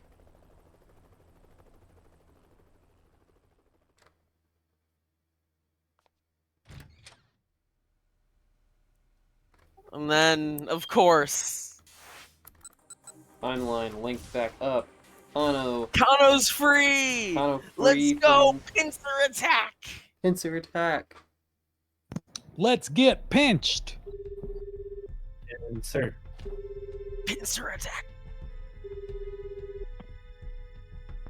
Two detectives took a position on the opposite sides of the plaza. Kano called up Sasayama on his cell phone. You ready? He asked. Just give the word. There were only 2 non-Japanese people in the nearby crowd. Both were eyeing their surroundings anxiously. Kano was certain the hand was about to take place. And sure enough, the second man approached the one holding the attaché case. This guy's kind of chill with it. that's inviting. After exchanging This a dude rock. scant handful of words, he took the case and walked off. And did a fucking bro handshake? Yeah. Sasayama? Sasayama? I'll I'm- handle the guy with the case. I guess you could be Kano if you wanted, because I'm already Minoru Kawa. I don't know who I'm trying to be. I thought I was being the guy with the beard. No, No. This is so the main protagonist of the of this one is this detective guy, and this Detective Kano, who's kind of a weird guy because he only really became a detective to make his girlfriend like him more, but then he met a detective who was very honorable and was like, wow, maybe I should care about my job. But he's still kind of pathetic.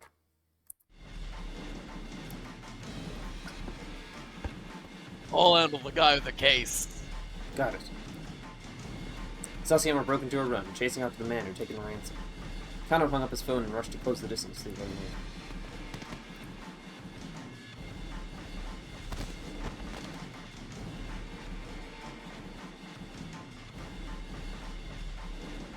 You there! Stop where you are!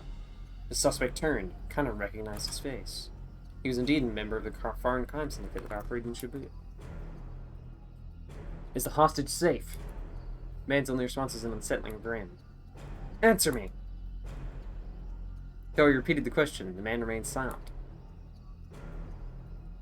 Kano.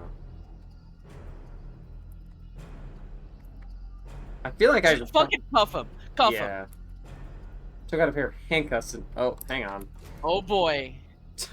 Handcuffs. Equipment used by police officers to shackle suspects. In Japan, the belt that makes up part of the officer's duty uniform has a storage pouch for a pair of handcuffs. Wow. Wow. Just like Space Station 13. Just like Space Station 13. This game is Just just like like Space Station 13 in so many ways. Yeah. It's systems dense, lot of characters. It's in space. Well, hang on. Took out a pair of handcuffs and reached for the suspect's wrist. The man pulled a knife from his breast pocket and swung it right at Kano's face. Kano managed to jerk away in time, but his momentum carried him too far backward, and he sprawled under the pavement. Oh man. Damn.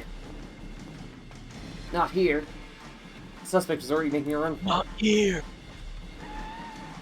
Suddenly, a large car of foreign make skidded into a hole, blocking off the man's escape route. A tall Caucasian man jumped out, wore sunglasses and a crisp suit. Now cornered, the fleeing suspect brandished his knife. Be careful! Kano didn't even have time to finish shouting his warning. There was a metallic twing and the knife went flying through the air. The man in sunglasses snapped his right foot up, setting the weapon flying. As the attacker's jaw dropped in astonishment, the newcomer proceeded to elbow him right in the face. Uh-huh. The blow connected and the suspect went down hard. Troka, do you want to be this foreigner? Okay. His mouth moved as if he was attempting to say something. He never got it out. The man in the sunglasses kicked him in the face. Fuck you. Who's this Fuck cool you. Do you new want to be this guy? guy who gets kicked in his face and never Well, says anything? I and didn't immediately know. falls on God. Well, Fuck you, can Riley. be this you. guy with the sunglasses who's really cool. He can be cool sunglasses Fuck guy. you. Because he's about to what say the hell something. are you doing? Still under the man with the I think- sunglasses.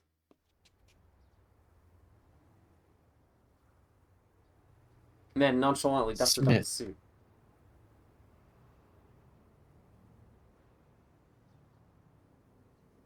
This is Troka. You want to be sunglasses man? FBI man? Okay. You were ordered to watch and see where those guys went, right? You do kind of sound like a. Okay, well, no, He wait, he's spoke spoken in fluent Japanese. Imagine Fluent Japanese. Imagine that you are a Japanese person who has never been in a situation where you suddenly had to speak to a foreigner. You haven't used English in ages. Your tension grows. You think back to English class in school, but nothing you remember is helpful. You muster up the courage to choke out a stammered, did you? The foreigner responds fluently in your own language. I don't know a fucking Nihongo Japanese. Nihongo. Nihongo daijoubu desu. It's Yeah. all right. I speak Japanese. Well, none of us do, very clearly. I'm going to keep going with my voice, Nihongo which de is daijoubu desu. extremely American guy in a dub. Yeah, I think Yeah. that's good. Yeah, that's correct. What happened to that Japanese sense of honor I've heard so much about? He really is that kind of guy, though. He's an American man. He's an American man. Who are you? I'm from the U.S. Embassy's Regional Security Office. U.S. Embassy. An embassy is where ambassadors... Hold up, I gotta enlarge this text. An embassy is where ambassadors from a foreign country lodge and conduct much of their official diplomatic business. Under international law, ambassadors are guaranteed diplomatic immunity, and the embassy grounds are considered territory of the home nation. The U.S. Embassy's Regional Security Office is responsible for the security of the American diplomatic facilities and personnel, and provides American citizens in Japan with information on public order. It is located in Akasaka in the Minato Ward of the Tokyo metropolis. He presented Kata with his ID. Jack Stanley. Jack Stanley? Jack Stanley. His title is listed as Security Assistance Officer. Kind of glanced at the car he turned up. Okay, yeah, that puts us at a date. It says 2007 to 2009. That confirms we're somewhere between 2007 and 2009. Oh, 2008. The license plate was blue with white letter. The Ministry of Foreign Affairs? But the ministry wouldn't just send some diplomat to intervene in a police investigation. Kana pulled his phone out of his pocket. Sasayama's name was displayed across the LCD screen. How are things on your... Oh, wait. How are things on your end, Kano?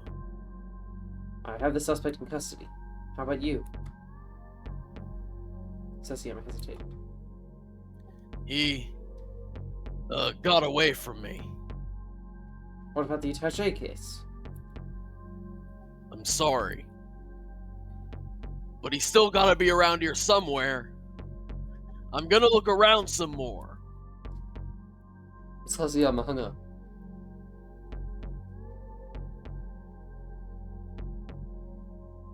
Jack Stanley. Jack Stanley.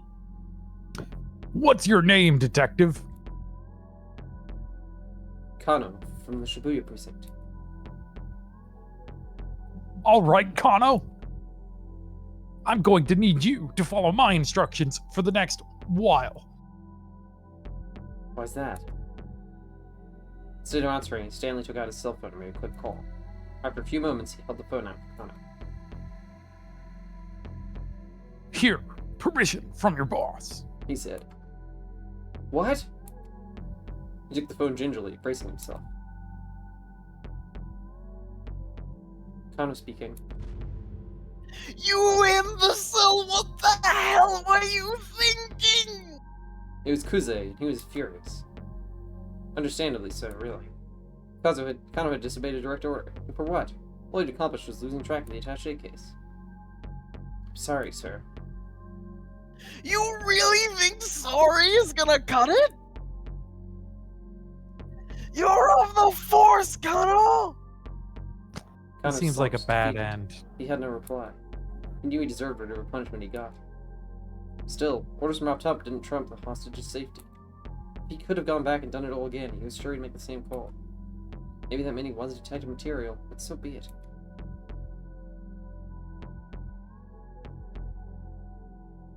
That's what I want to tell you. Kuze continued. But for now, I need you to follow the instructions of the guy there, Stanley. Do whatever he tells you. Sir? Kano hadn't seen that one coming. He disobeyed orders. That was undeniable. And yes, he knew he deserved a reprimand. But being ordered to tag along with some stranger just turned up out of the blue? What the heck? May I ask why the US Embassy is involved with this? No more questions, Kano. Step in line. Please, just hold on. Sir, I have no idea what's going on here. Kuze let out an exasperated sigh. That makes two of us, kid.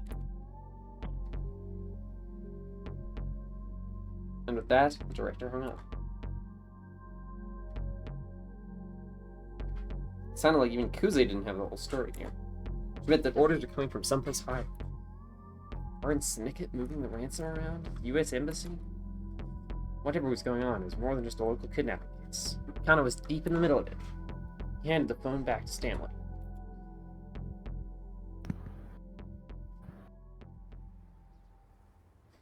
A few moments later, two detectives from the MPD arrived on the scene. Stanley handed over the fallen criminal to them. You're chasing a bum lead, you know? Stanley said as he watched them carry the man away. What do you mean? Kano asked. I mean, this kidnapping isn't about the money. My priority is the girl's safety.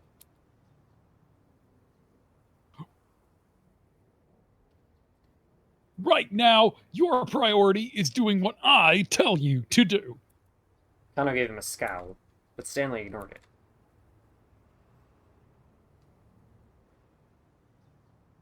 That guy we just arrested. Oh no, wait, nope. I think that's you. The guy we just arrested. He tell you anything? No, nothing.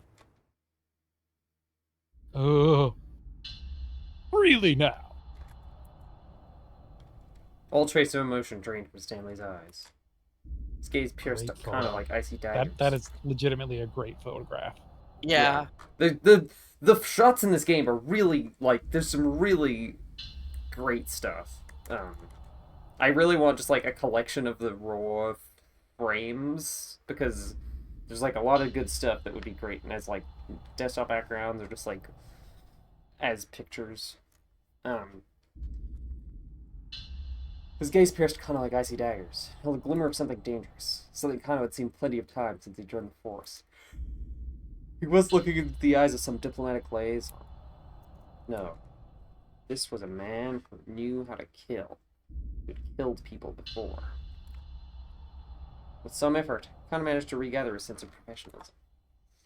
He didn't tell me anything, he repeated. I just know that he's a member of some foreign crime syndicate that works out of Shibuya. I probably know some of their hangouts.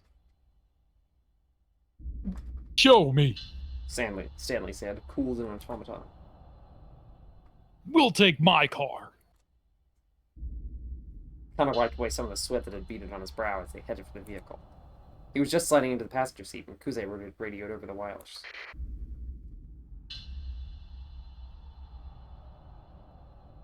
This is you, Saul. Okie dokie, folks. Listen up. The childish tone is back in his voice, full force. Kano stiffened on reflex. He knew what that meant. So, he told me Osawa has, like, gone missing? What? Kano couldn't believe his ears. Wasn't Tadano supposed to be protecting her right now? Also, Detective Tatsuno hasn't radioed in. And, like, we can't reach him from our end either. No way, Kano blurted out. Can't be.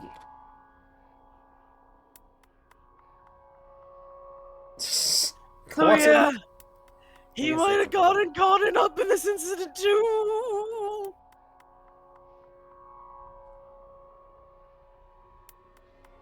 It wasn't like a detective of Tatino's stature to go incommunicado during an investigation. Oh, and Tano is specifically the one who's from the source of the dictum. I think so. Yeah, I think so. Could only meant that something happened to him. Something major.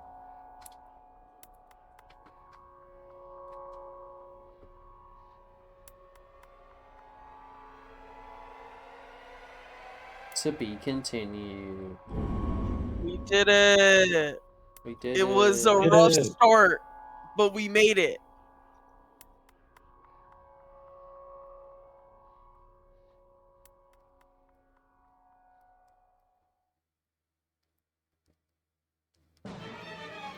Yes. Oh right, I forgot. I'll do anything, whatever it takes. I'm really excited for Jack That was Stanley sarcasm, quest. wasn't it? Time's up. Wait, what the fuck was that? A weird. This Why did next Minori chapter looks Kawa really fucking great. throw a bomb? Look, Why was I don't know. Minori Kawa throwing a fucking bomb? I don't know who to go for next. Okay.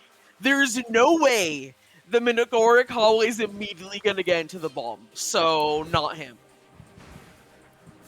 I want to keep playing Jack Stanley. Well, Yeah, let's go to just- Kano so that we can keep playing as Jack, so we can see what his new dynamic with his new ally, Jack Stanley. Yeah, this is. buddy cop. Yeah, buddy cop setup. Minorika is at the Burning Hammer event. Yeah. Oh yeah, I guess there's a plenty of chances for a bomb to be there. I guess. Yeah. Following Kano's directions, Stanley drove toward the crime syndicate's hang. There was a good chance that this was where Maria was being held. Traffic was practically non-existent. They made good time. They cruised down Miyamazuzaka, then passed the train station towards Dogenzaka. All the while, the two men stared out the windshield, neither inclined to make conversation. They arrived at the Shinsensho intersection. Take a right here, Kano said.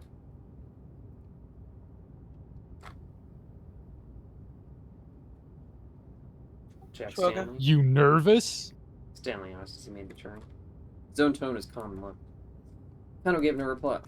This syndicate really was holding Maria hostage up ahead. He and Stanley might wind up putting her in danger by showing up there. If it came down to it, Kano wondered, would he count on the man next to him taking the hostage's safety into account? He doubted it, but there was nothing he could do about that now.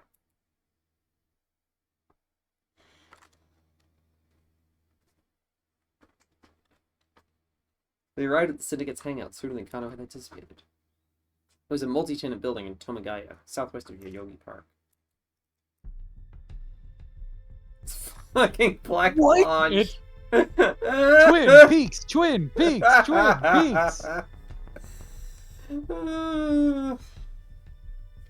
The ready building looked like it might come chasing down and crashing down at any minute. The Black Lodge sign out front looked deliberately ominous.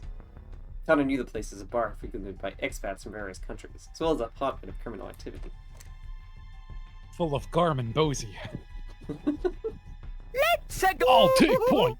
You back me up. He pulled the handgun from his suit pocket. There's a compact Glock, a model frequently used by the FBI or CIA. Oh my god. Yes, yes, yes, yes. Oh. Glock 17, a semi-automatic pistol developed in Austria for police and military use, notable for its incorporation of large amounts of polymer, plastic, in its design. Boy, I hope they had recursive encyclopedia definitions so we got a definition of polymer too. A certain Hollywood film included a line of dialogue claiming that the Glock would not show up on airport x-ray machines. But since the gun barrel itself is made of metal, this is assuredly not true. I love when they fucking just go like, a movie says this, but that's not how it works. FBI, Federal Bureau of Investigation. an American investigative bureau established by the U.S. Department of Justice in 1908, has authority in matters involving crimes that cross state lines as well as threats to public order such as espionage and terrorism. Generally speaking, the FBI conducts its activities within the United States. CIA, Central Intelligence Agencies, bastards. One of the principal agencies of the U.S. intelligence community, reporting to the Director of National Intelligence. Possessing considerable budgetary resources and a vast network of highly trained personnel, the CIA carries out intelligence gathering and covert operations primarily overseas. In recent years, the organization has been devoting major efforts to counter-terrorism.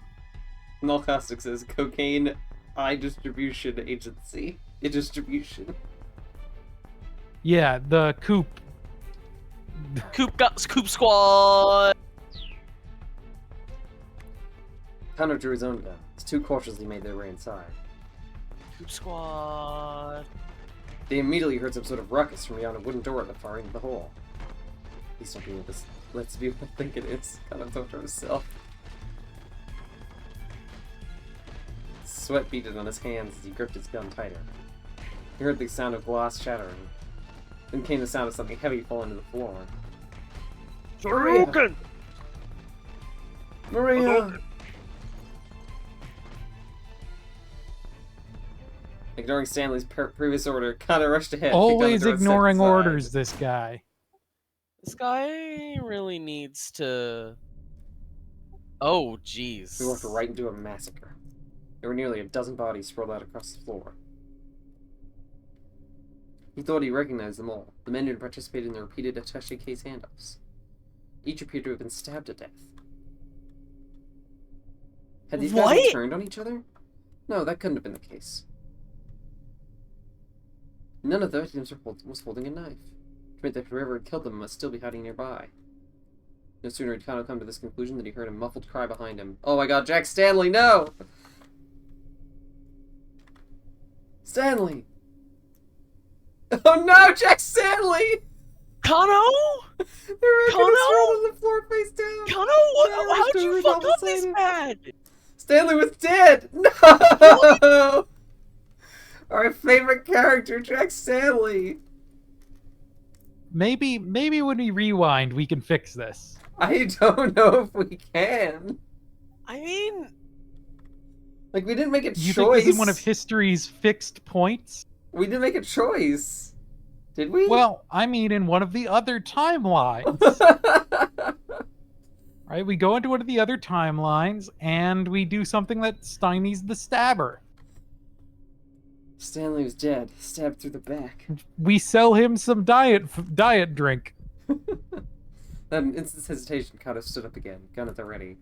He scanned his surroundings, there was no sign of the killer. That was impossible. Stanley had been killed mere moments ago. Someone had to be here somewhere. They put behind him, Kato. Out of nowhere, he felt someone press the tip of a knife to his neck from behind, right at the base of his skull. He died instantly. Is he? He hadn't noticed anyone coming up on him. There wasn't even anyone else around. Nobody but the corpse was scattered across the floor. Wait, corpses? Kano hadn't checked them. Hadn't checked to make sure they were dead. They were all really dead. Okay. The last thought he realized that that had been his fatal With mistake. his last thought. Yeah, okay. We're definitely rewinding. It seems like you just can't start with Kano in this one. Yeah, it seems like it's Maria that killed him, but that's just my guess. That doesn't make any sense. It doesn't. But I thought they were dead.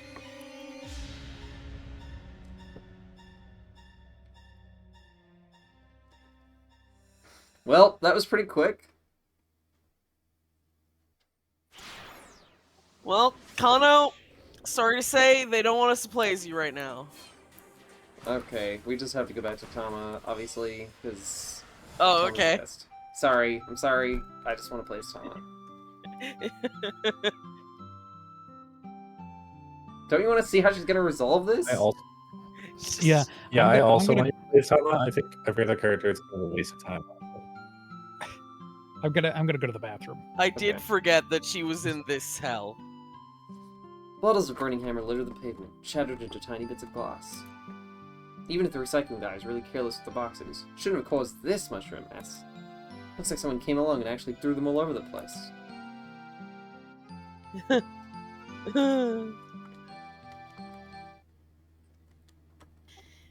heck with this thing?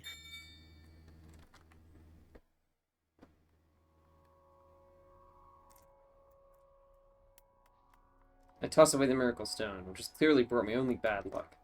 Kind of a product demo without a product, which determines I won't be getting paid for this whole fiasco. Okay, we can do this.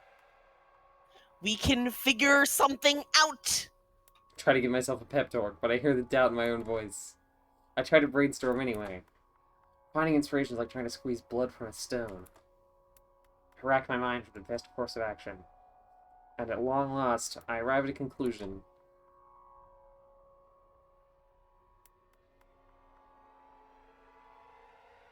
What do you think? Maybe she could, like, scrape it off the ground and put it back into the bottles and then reseal them? Sure, but Surely there's some bottles that have it broken, right? Some of them have to be not broken. There's like one or two, maybe. I don't know. I think we gotta find something else to sell. We didn't really believe in burning hammer anyway, you know? I guess so. But everyone's coming there is going to be looking for diet drink. Yeah. Echo, what's your vote? Is Echo there? Echo! I think you have to sell some burning hammer. Okay. Somehow or another, I'm gonna have to sell some burning hammer. The flyers have already been handed out. People have come to the demo expecting to get burning hammer. I may have to put it into some new bottles, possibly water it down some. But getting this stuff sold is my only option. My eyes alight on some of the cardboard boxes, and I notice an odd mark stamped on it. Wait a sec. I've seen this before! I recall something Cherry said earlier.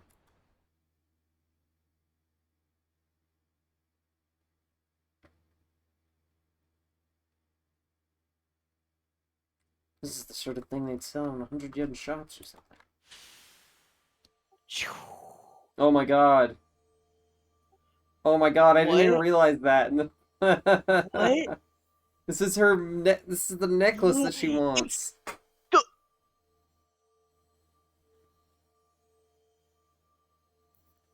The mark on the box is the same one I saw at the shop that's selling the necklace. That's it! I can see if there's more at the knick-knack shop!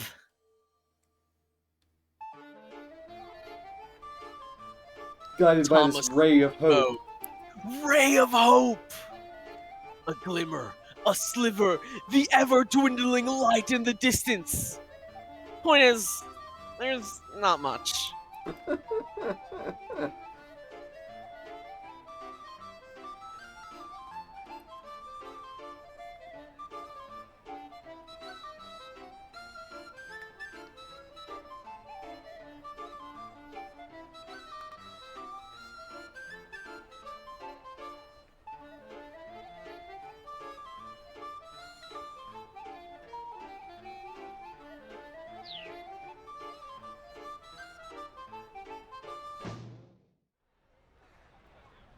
As soon as I reach the main road, I crash right into something. Oh, hi, Cheery. This is an FMV game screenshot for real, though. This is FMV game. Like, Yeah, Cherry's Yeah. about to fucking drop some fucking, like... You're gonna like some interactable icons that represent actions you can do. yeah, she's gonna do like a Morshu animation. It's Cheery. Oh, hey, you find it? She asks. She makes it sound like it's not really her problem. Not yet. I know it's you. Not yet, but I think we can stock up at the 100 yen shop. Words are hard to get out when I'm panning as hard as I am. For now, just stay calm and go let the boss know. Got it. Leave it to me. Cheery nods, and I break back into her room.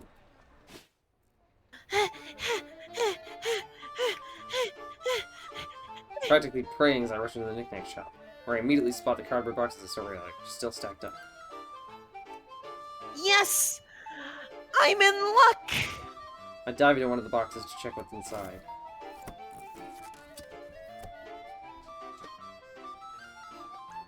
It's packed with tiny bottles. There's no mistaking the There's nostrils no liquid inside. Oh, That's burning just hammer, read- alright. There's 50 bottles per box. There are 4 boxes total. Assuming each bottle is 100 yen including tax, I can buy the whole lot with the 20,000 I've got in my wallet. Mr. Yanagashita said he was selling the bottles at the demo for 15,000 yen apiece. That way, if we sell all 200 bottles, he'll be able to pay back his debts no problem. Okay, Whoa! but hang on. Isn't that... She needs that money to buy her cursed amulet! Echo, do you What? want to be the shopkeeper? Yeah, sure. What? What's the deal with you? Oh, it's this guy The again. sales clerk eyes go wide when he sees my getup. This stuff! I'd like your entire stock! I point at the burning hammer and the clerk makes an awkward face. I'm afraid that's already been sold. What? Oh no, it's you. What? You mean like all of it? Nobody in their right mind could possibly want all of this. Yeah, all of it, I'm afraid. Well, I'm not gonna roll over that easily. Whether I earn that extra 20,000 or not hinges on whether I can get the stuff. If you spend $20,000 on it, then it's worthless. Shh, shh, shh. Please, you've got to help me out. I'm afraid it's out of my hands. Then could you get in touch with the buyer? Tell them I'm willing to negotiate. I suppose that wouldn't be an issue, but... Actually, would you mind waiting for just a moment? Hi, I'm back. What did I miss in the Tama plot? Well, she's going to the 100 yen store to buy more burning hammer. She met Cherry, who's going back to the boss, and someone has... She went back to the $2 shop, the $1 shop, that had the cursed amulet that she wants so bad. And now she's going to spend 20,000 yen on this burning hammer, which is the amount that she will get paid if they sell the burning hammer and she gets her bonus. This seems like a bad plan. Yeah. It's fine. It's fine. After 5 minutes of waiting, the buyer still hasn't shown up. I don't think she's coming. Echo? That's odd. She said on the phone she'd come by after 1 o'clock. What? Wait, are you sure this I isn't really like, need this right away. are you sure this isn't you already? What? Are we sure that the person who's coming by isn't already you or somebody in the same company? I have no idea. Yes, because the company is 3 people and the boss did not buy his burning hammer from a 100 yen shop. Yeah. Well, couldn't it be the other third person? No, because she just Then left. Cherry back. would have said something. Yeah, because we just saw Cherry okay. before this.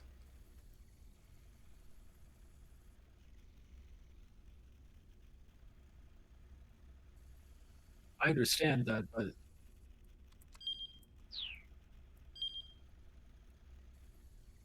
Please. it's out of my hands. And now the sales demo has already started. If I come back empty-handed, what was the point of all this effort? Gimme. Already said I can't do that. Get me! Would you please wait a moment? Dark Thomas, steal. Thomas ready to steal. kill. Why did I spend all that time trying to hand out samples? Why did I put this stupid costume on? Why did I miss out on lunch? Why? What was it all for? Look over there! It's the Chupacabra! It's the Chupacabra!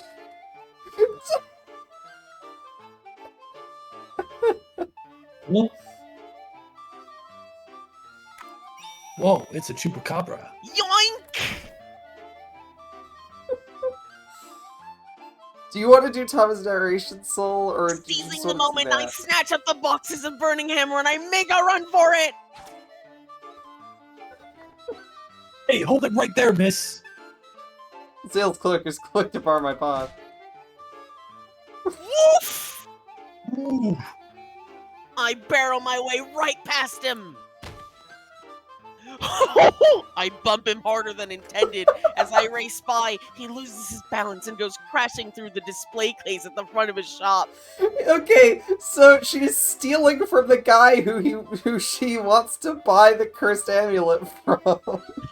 Yeah, but he doesn't know what she looks like and she's wearing the cat costume. No! Oh, no! What's going on? At the same time, I hear something else topple over with a thud and gurgle. Some Thud sort and of a gurgle. liquid begins to gush from a red polythene container. Oh! Uh-oh! The sales clerk's eyes go wide, his stare fixed on something in the sidewalk nearby. Oh no, it's a cigarette! Oh dear. Oh dear. Oh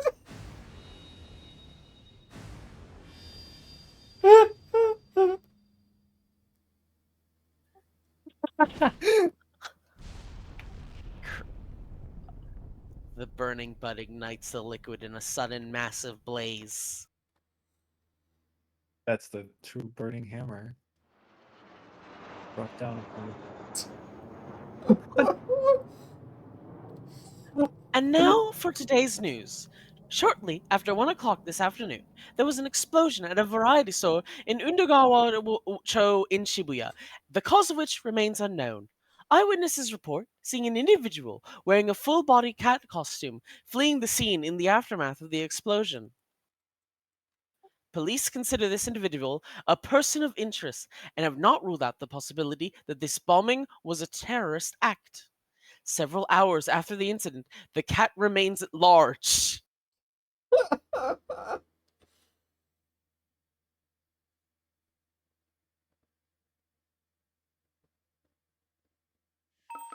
Yeah. Yeah, it's a bad end. What, the country? The country. Okay, Hey. well... Well, You just had to take off the cat suit. No one was going to touch you. well. She can't. She can't get it off. Well, okay, we made a choice there, and clearly it was the wrong one. So Two you wrong wanna? choices in a row. So, How many wrong Wait, what choices was- can you Well, possibly the make? other choice that we made? Okay, so Kano did not make a choice. He just Kano got... didn't make a choice at all. Yeah, Kano he didn't make a just choice got- at all. No, choosing Kano was a choice. That's Oh, how okay, I yeah. yeah. Choosing Kano and then choosing Tama were both choices that that ended up badly for us. Okay, do we want to redo this choice for Tama, or go to a different person's story? You should go back because I like the other screen more for starting character routes. Oh.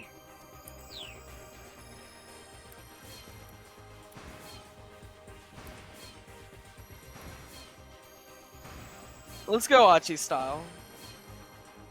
Let's Oppa Achi style. Sopachi style. Let's Oppa Achi style. Oh, oh, oh. Thanks, Soul. You're welcome. The man with the cane crooked his finger on the trigger.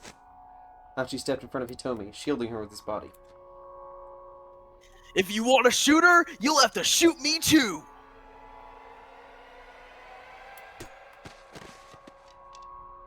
Suddenly, the assassin's head jerked forward. He pitched face first onto the pavement and lay still, revealing a foreign man standing behind him. Oh no. Oh, fuck. In one hand, the stranger clutched a Oh. metal pipe. Oh wait! Is this guy with the Hitomi! cane Tadano? You know this guy? I don't think so. Hitomi, you know this guy? Because the other thing about Tatsuno is that he's not, like, saying anything to anyone. That's the man from the scramble. The one who told me to go to the van. Wait, one of the kidnappers? Why would he help us? I'm not sure. Newcomer fixed his eyes on Hachi.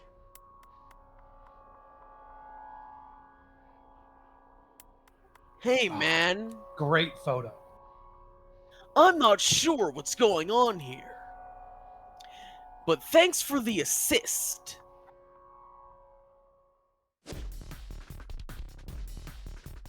Whoa! Whoa! Man took a sudden swing with his pipe. Hachi barely managed to dodge out of the way. What the hell? Oh, What that's the hell? Once again, Hachi made sure Hitomi was safely behind him.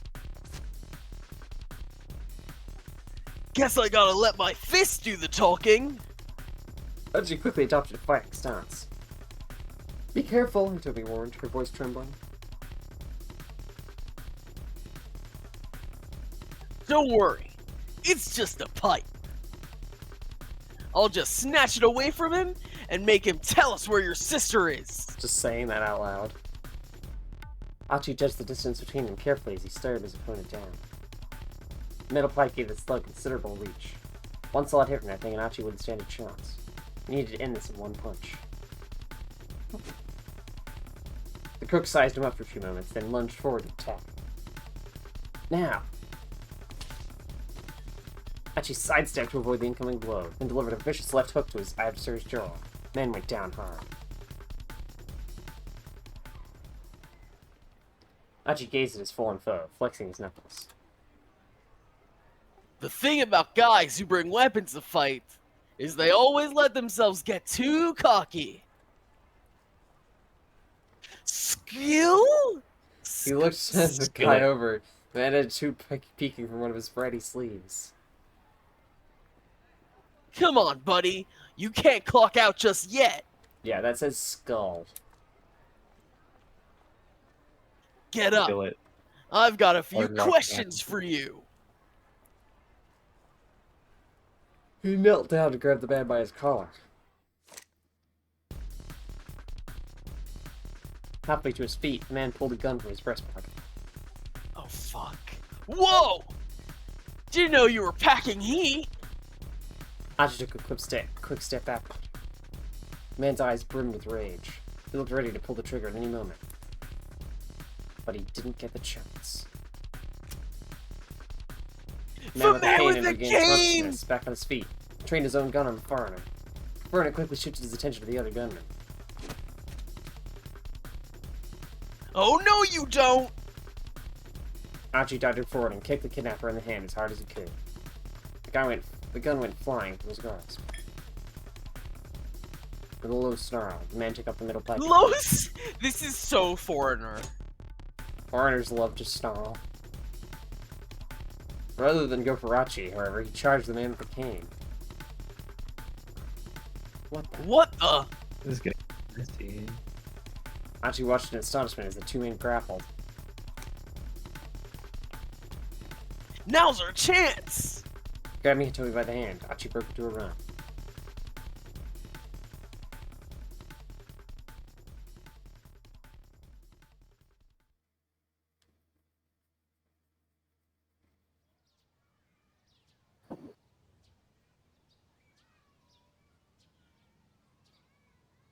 They ran for a long time, finally stopping to rest in a quiet municipal park. As they sat catching their breath, Achi sensed a new tension in Hitomi. She hadn't said a word since her latest escape.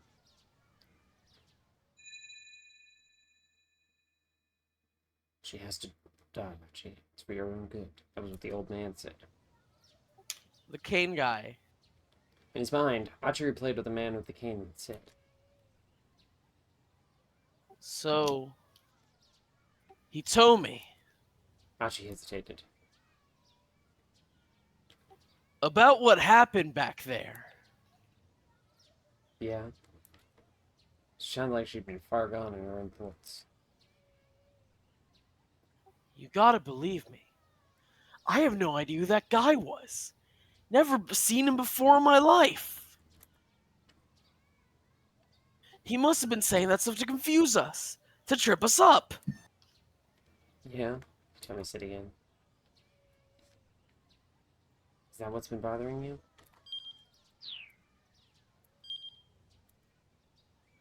Huh? Now it's Achi's turn to go monosyllable. Well, Achi, you're kind of famous around Shibuya, right? I don't know about that. Way back when, he'd been the leader of SOS. Nowadays, he was just some guy who picked up trash. That was nothing to brag about. When someone's famous, it's not unusual for someone else to recognize them and know their name. So, yeah, I was surprised back there. And no matter what that man may have said, I trust you. I mean, look at how many times you put yourself in danger to protect me. Tomi sounded pretty resolute. Achi was glad that she believed him. That raised another question. This Achi face is so scary when it's out of focus. Please put it in focus again. Put it back in focus. So then, how come you've been so quiet? I've just been thinking about things. Like what that man from the scramble might be after. It was true that his actions didn't make a lot of sense. Yeah, he seemed more interested in taking out that man with the cane than going after you.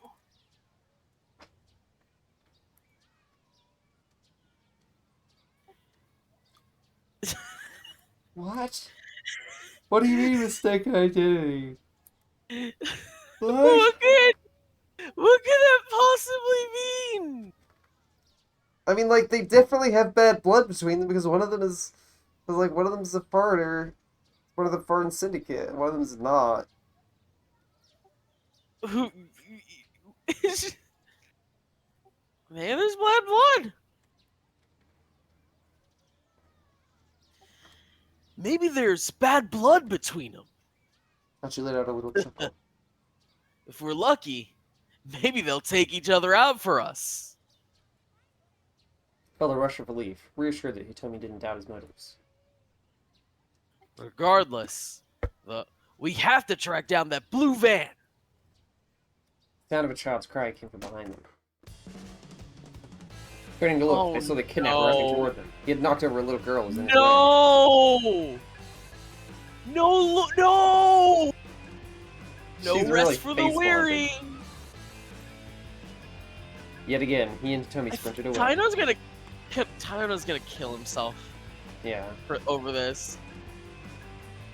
Do you think he took out guy with cane? Oh no, that's Hitomi. Oh, that's Hitomi. Took out the guy with the cane? Maybe. Achi glanced back at the pursuer. What? There was someone else with them. Now they were being chased by two foreigners.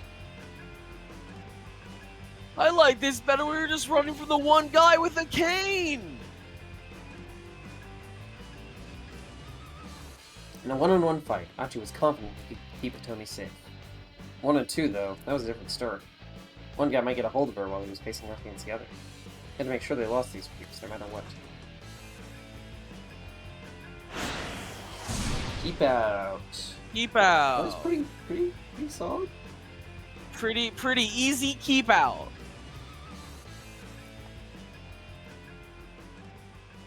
However,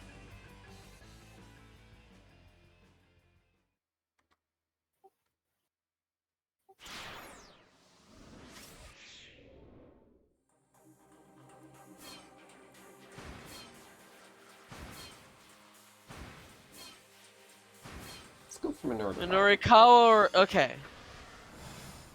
I just like Minorikawa. Minorikawa was good, yeah. Right. Left. Minorikawa sprinted down center guy, dodging between oncoming pedestrians. Out of my way. Can't you people see I'm in a hurry? Minorikawa is such an asshole, it rules. Yeah. He stole a glimpse at his watch's ring. It was just after 1 o'clock. The Burning Hammer sales demo would be getting underway any moment now. He could probably get an interview even if he showed up late. Still, he wanted to get to the venue ASAP to get a feel for things before they got started. Best time to scope out an event was before it started and after it ended. This was something he learned from Toyama. Everything he knew about journalism the publisher had taught him. If it had been a competitive education, Norikara learning despite himself as the two men constantly butted heads. Right, so that's why he's so... like this. Yeah. Oh, give me a break. What's wrong with my article? Norikara shouted. His voice was loud enough to carry throughout the editing department. Shut up! I told you to rewrite it, so rewrite it! Toyama sticking to his guns. Norikara recalled the scene from the day when the two men worked at the same newspaper. Toyama was his boss.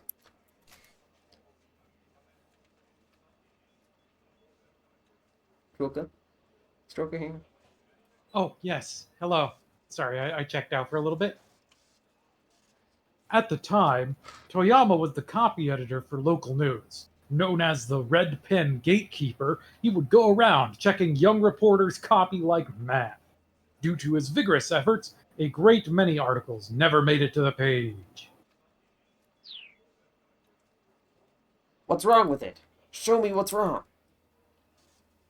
All of it! How can it be all of it? Coworkers stared, keeping their distance as the pair screamed themselves red in the face. These arguments had become a regular occurrence, regular enough that everyone had learned not to try to intervene. I poured my heart and soul into this piece. Go back and read it again. I could read it over and over, it'd still be the same thing! A load of self-important claptrap! Now go calm down and write me a more neutral piece! Neutral, taking neither of two opposing sides. The media typically seeks to adopt a neutral stance in reporting the news. Frequently, however, biased reporting still resorts in one-sided thinking taking hold amongst the general public. In the end, it is up to the individual to make an objective assessment of any news event. Thanks, 428 Shibuya Scramble! Thanks. It's really good. It's really teaching about neutrality here.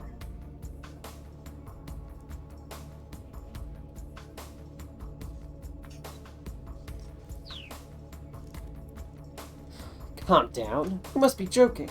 I write what I feel in my heart. That's the one thing I refuse to back down on. Then it's the one thing that'll keep getting your copy rejected!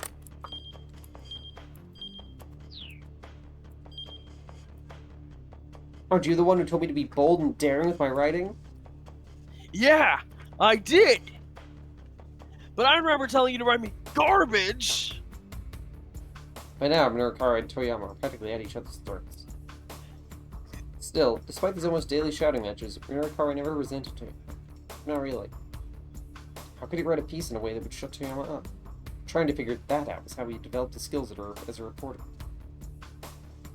Up until he quit his position in the newspaper to start his own publishing company, Toyama had been a stubborn old man in the finest sense of the term. Yeah? Oh, okay. Old man, now a dying breed in Japan. The sort who'd be inclined to use knuckles before That's words to remedy a child's bad behavior. Inflexible, but still emotionally brittle. Their signature move is to drive a wayward kid out of the house with the exclamation, "You fool! You're no son of mine! I disown you!" Only to wait a while, go find the son, who's crying down by the dry riverbed, and calmly murmur, "Come on, your supper is getting cold." Okay. So, horrible father is what you're saying, Okay. which does sound accurate because Toyama is a Okay. horrible father. Yeah, he's Yeah. he's trying to get his daughter to help him kill himself. Yeah. Yeah, abusive and unstable. But then, in order to keep his company afloat, at some point he had abandoned all his ideals and principles. It was disgraceful. Just disgraceful. Thinking about it made Minorikawa's blood boil. It rankled him. It rankled him to know that such a pathetic remnant of a man had been such an influence on him. He reminded himself once again that he needed to wrap up his current job as soon as possible. By now, Minorikawa was getting close to the demo site. He increased his speed. He increased his speed. He ended up barreling right into someone who was walking into a knick-knack shop. A newly opened general variety store. The place is primarily a second-hand shop, where posters include proclaiming things like, "We'll take what you don't need." We'll take what you don't need, and we buy computers at top prices. I know where this place is, I think. Yeah. It was a girl about high school age. She jumped to her feet and snatched Minorikawa by the collar. Huh? Who wants to be the high school girl? Hey, watch where you're going. Okay. Her upper body strength was impressive, to say the least. The chokehold she had on his neck made it almost impossible for him to breathe. He had to do something fast. I'll hit a girl. Hit a girl. Punch! Take this! Trevor punched right into the girl's flank. To his amazement, the girl shrugged off the blow as if it were nothing, her grip on his collar tightening further. Oh fuck. Holy shit. Oh fuck. Oh, you want to throw down, huh? She sneered. Oh dear. Shifting position suddenly, she snatched Minorikawa by the dear. hair and dragged him out into the road. This might have been a bad choice, folks. Oh. Yes! Yes! Get fucked. Before he could process the trouble he was in, it was already too late. He cowered away from her, stealing his faith in his arms, only to feel the impact of a rain of punches and kicks on his exposed backs and sides. A rain of punches and kicks, you say? Such as, Beat down!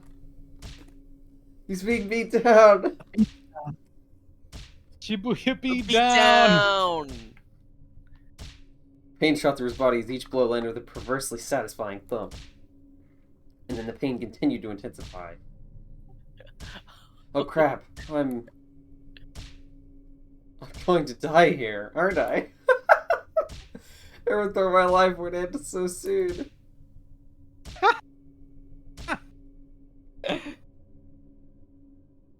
That one was kind of obviously Huh? a bad end. The assailant pulled suddenly. Wait, don't I know you? She stared down into his face. Hey, you're Mr. Minokora. What? Minorikawa. Minikoroa. Minorikawa. Minorikawa. Shocked to hear his own name, Minorikawa peered up at the girl. Miku? Yeah. Wow. So you do remember me. Her tone was bubbly, as if the beating she'd been dishing was all fun and games. It was not a bad Probably end. was to her. Sorry, I didn't realize it was you. She held out a hand to help Minorikawa back to his feet. Wow. How long's it been? About 5 years, I think. You, still doing your bonsai stuff? Nah. I gave that up. Miku had been Japan's bonsai champion back when she was in middle school. One day, local I like villains had this. vandalized dozens of Miku's bonsai pieces. Minorikawa admitted her when he interviewed her about the incident. Uh-huh. I want to get strong. She had said. I want to be able to beat those guys up. Oh, okay. So Minorikawa had introduced Miku to an acquaintance of his who ran a martial arts dojo. Yeah. Man, you sure have gotten strong. Well, that's the sort of gal I am. Miku handed him a flyer. It read, Ladies Mixed Martial Arts Club Bride. Present this flyer for a free drink. It's a place where you can watch girls fight in the ring while you have some drinks. Sounds pretty fun, actually. Rurikar can feel himself being pulled in all the wrong directions by the prospect. You should come see one of matches sometime. I'm the current champion there. Miku beamed with pride. Wait, you're the champion? Well, he'd seen firsthand how strong she was. What are you up to now? You know, Oh, that's you. Sorry. working? Yeah. Running around, trying to get interviews. Right now I'm heading to... What was it again? Nokane building. That's it. I could take you there. I could use the exercise. Now, if you'll beg my pardon,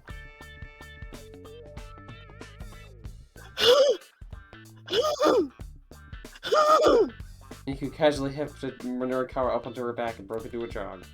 For along there, right at the Nokane building. Minorukawa thanked Miku. She set him down on the sidewalk. The two parted ways. I guess she was going to buy the burning hammer?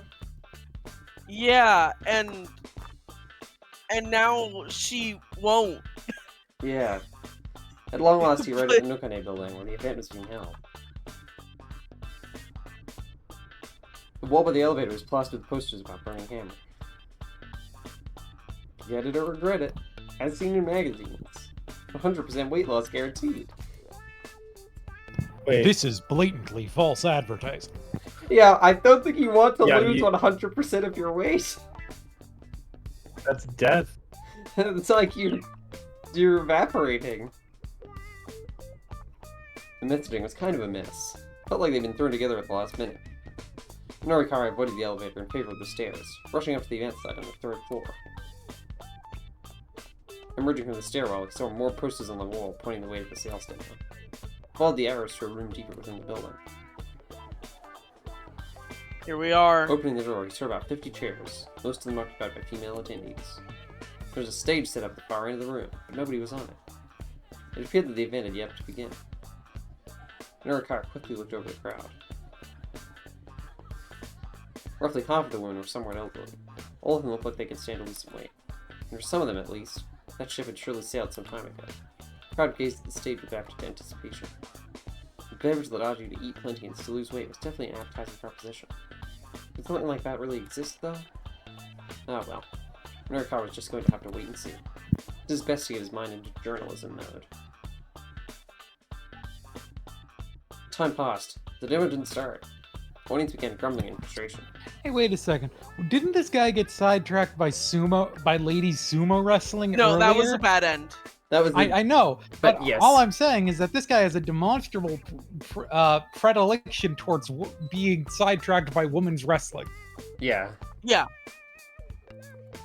Then a heavy-set young woman took the stage and gave a little bow. It was a girl from the cafe, one with the amazing appetite. Audience broke into applause, their patience finally rewarded. Yeah, about that. But as everyone leaned forward expectantly, the girl on stage began performing magic tricks. She twiddled a Oh. silk hat, pulled a bunch of flowers from inside of Oh it. dear. Oh dear. Sparse applause rose up from the crowd. The young woman immediately went on to perform another trick, and then another. Ta-da!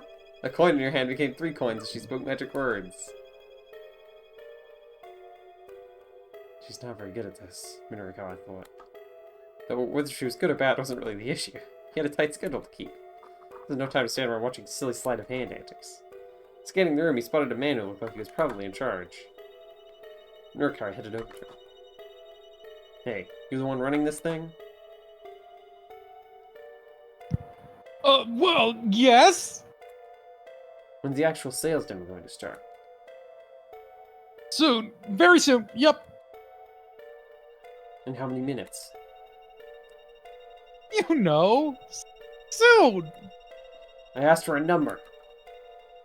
Just soon. Real soon. This is getting nowhere.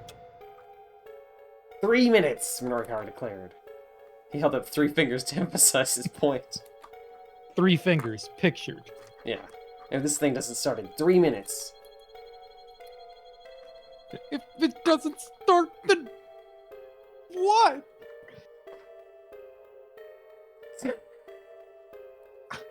I'm gonna start Let's start a ruckus. motherfucking riot. I'm gonna start a ruckus. Kept his voice firm, his words short and clipped. Hey now! No need for that, sir! Just settle down. Who doesn't like a silly little magic show now and then? You've got 2 minutes. You've got 2 minutes. Hey, a minute can't have passed already! 1 minute. 1 minute. What? Just what kind of watch you got there? Tell me why the demo isn't starting. Well, no real reason, really. The man was getting seriously flustered. I just, I wanted to get the folks to see a magic show first. Nope. Try again. 30 seconds left. Okay, all right. This, the required merchandise. What happened to the merchandise? Minotaur demanded. Gave the guy a dagger stare. You know, it's just, Time's up. The man's face went pale. Wait, this isn't just the ending? Alright. Alright, I guess. Do we want to go back to Tama and see what the other option is, maybe? Yeah. We haven't done Osawa yet, but we're not going to get through this whole hour today anyway, because it's like already 1 o'clock, and I'm thinking of maybe cutting this stream a little bit shorter than normal, because I have a vet appointment to go to today. That's like in a while, but I want to have some time to rest. Yeah. But let's go to Tama's route and see if we can change fate. I meant to hit the time chart.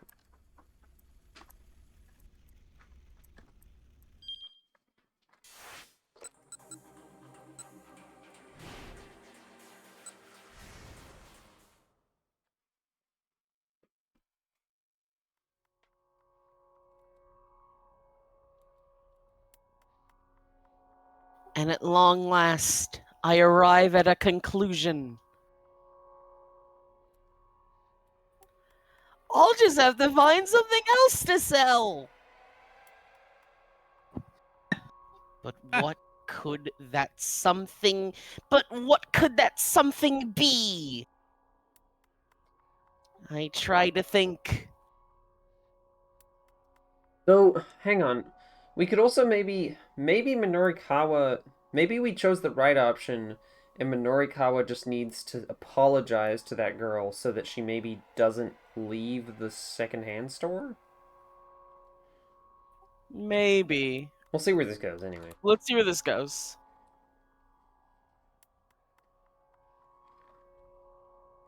Finding inspiration is like trying to squeeze blood from a stone.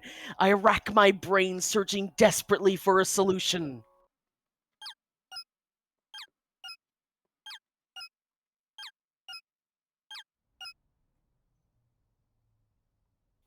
The Anagachis? Nah, not exactly a must-have product. Apparently, my roommates thought I was really having like a fight with somebody. They And were even- actually worried about me and came to That's check very in. funny. Oh no. And even if I could sell a few, I don't know what that'd say about the folks carrying them around. Best for the whole world if we keep them off the streets. Let's see. What else? Huh? I've got it! Pick up the miracle I stone. pick up just the miracle pose. stone I just tossed away, clutching it firmly in my mitt.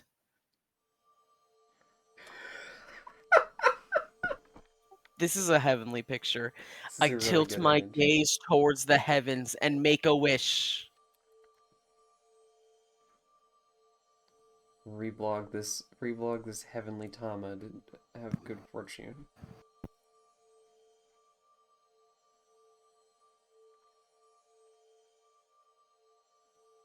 Reblog. Reblog. Reblog. Reblog. Reblog. Reblog. Reblog. Okay.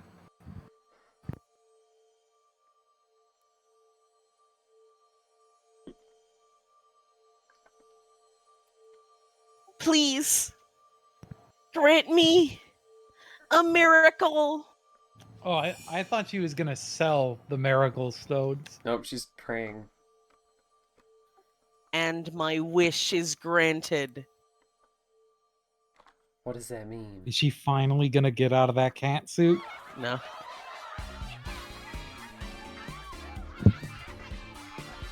I'd like one, please.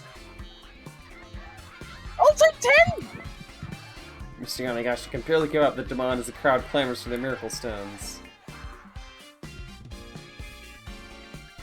Everyone is smiling and laughing, their bodies enthusiastically swaying to and fro. You are happy! happy! And you are happy! You are all very, very happy! Uh-huh. Oh no, okay, this is Tama. You are happy! And you are happy! You are all very, very happy! Standing on stage, I hold up my miracle stone, swinging it like a pendulum as I recite my magic little chant. Bye! Bye. Bye! I am miracle stone! This is really great. I like that the magic show is like foreshadowing, softening them up stuff.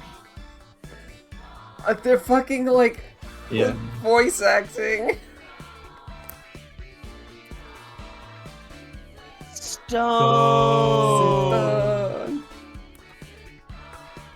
Ooh, stone!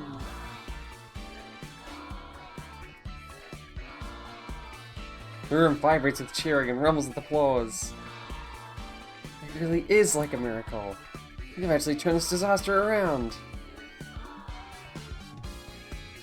Whoever smashed all the burning hammer, I don't know who you are or where you are.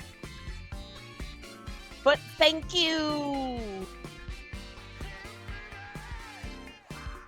I realized myself crying tears of joy.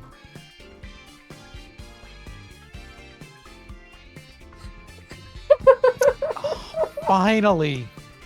I've never felt satisfaction like I feel right now, seeing all these blissful customers purchasing one miracle stone after another.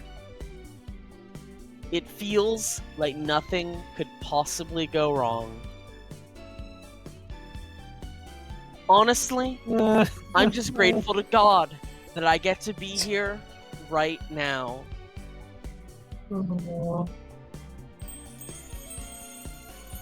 I have the utmost conviction that this is where my life truly begins. Pop up, good end. Pop up, good end. I think this is a really bad end. It's not long after that epic sales event that I'm hired on by Yamato Health Foods Co. Ltd. Limited.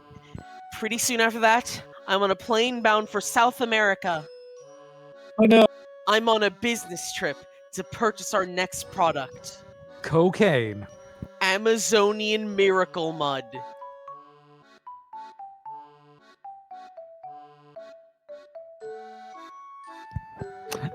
It's not really bad. Like, she seemed having a great time. No, Look, to be fair, Kano becoming a farmer also wasn't really a bad end. Yeah, that's true. Kano did become a farmer in one route, and then he was really happy and, like, felt at peace with his life. Yeah. But you can't have that. That's not what this story is about.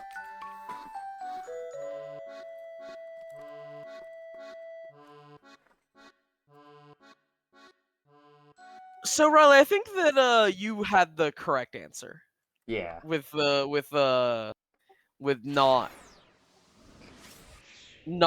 not picking burning hammer. And I think that maybe you're right. Maybe Minorikawa needs to not Needs to drink the respect woman juice. Yeah. Yeah. Sorry. He bowed his head in apology. He was in too much of a hurry to get caught up in an argument now. But the girl didn't let go.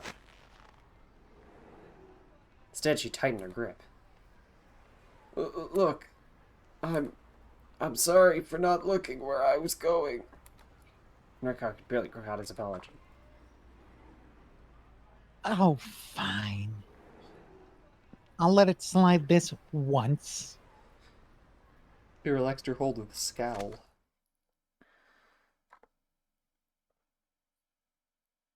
Wait, hold on.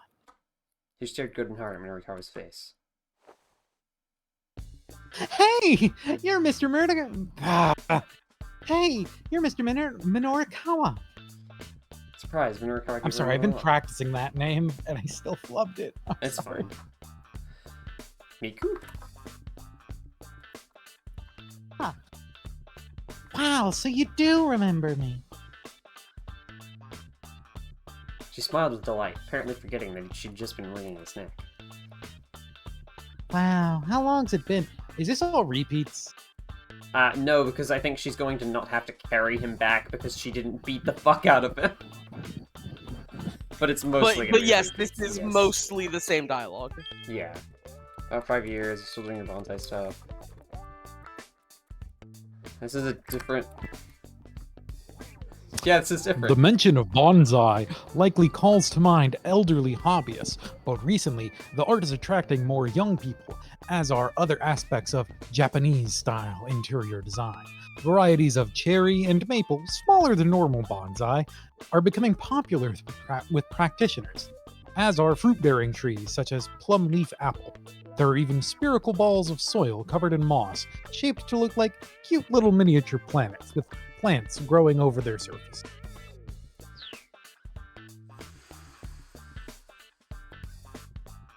Yep.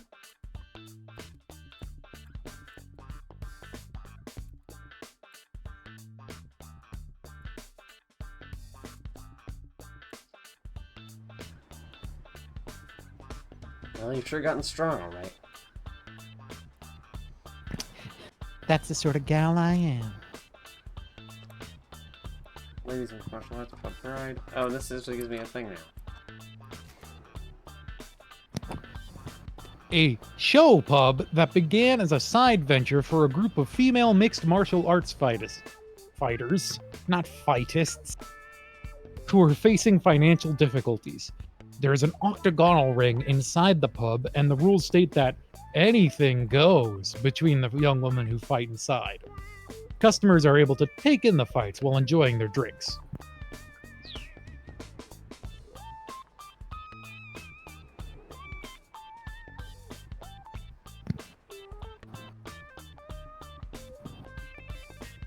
You should come see one of my matches sometime. I'm the reigning champion. Wait, you're the champion? Yikes. Good thing I apologized when I did. Yeah, if that didn't happen, you would have gotten hashtag beatdown. In that case, I'll definitely have to swing by sometime soon. Right now, I'm sort of in a hurry, though. Oh, sure. Catch you later then. Yes, heading to the shop is very hard. Rush out toward the sales demo.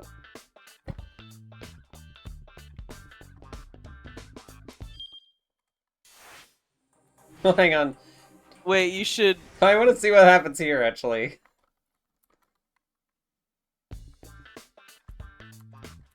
Oh, that's true. I'm just gonna, like, skip forward with this kind of as much as I can, because I want to just, like... Does he get pulled into it? Or is it just... It seems like it's gonna the Tama hasn't gotten it back yet, so it might end up being similar.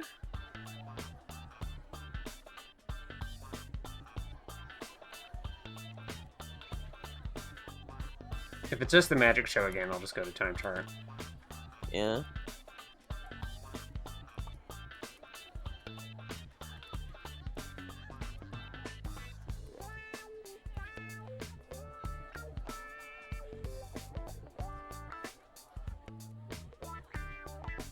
It is mine in journalism mode. Okay, here we go. This is I think that's Wait. Nagashita. Yeah, this is Yamashita and Tama's here? Yeah, because it's, It's going to Tama! be because it's a miracle stone. Wait, Time has changed. wait, is it gonna be he's gonna see the miracle stone thing? Yeah. The audience broke into applause. Yep. Oh my god. After waiting patiently for the applause to die down, the cat produced a small box where she slowly pulled a pendant set with a blue stone. Certainly wasn't a diet drink, whatever it was. Minurka wasn't the only one who quickly realized this wasn't a brewing hammer sample. After stirring for a moment, the rest of the crowd began to fly into an uproar.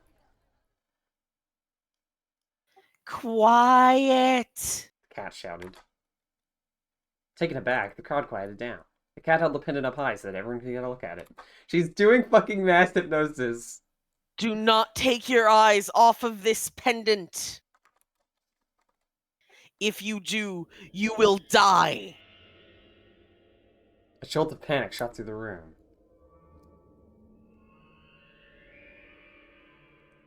Oh my fucking god. Slowly, the cat began to swing the pendant back and forth.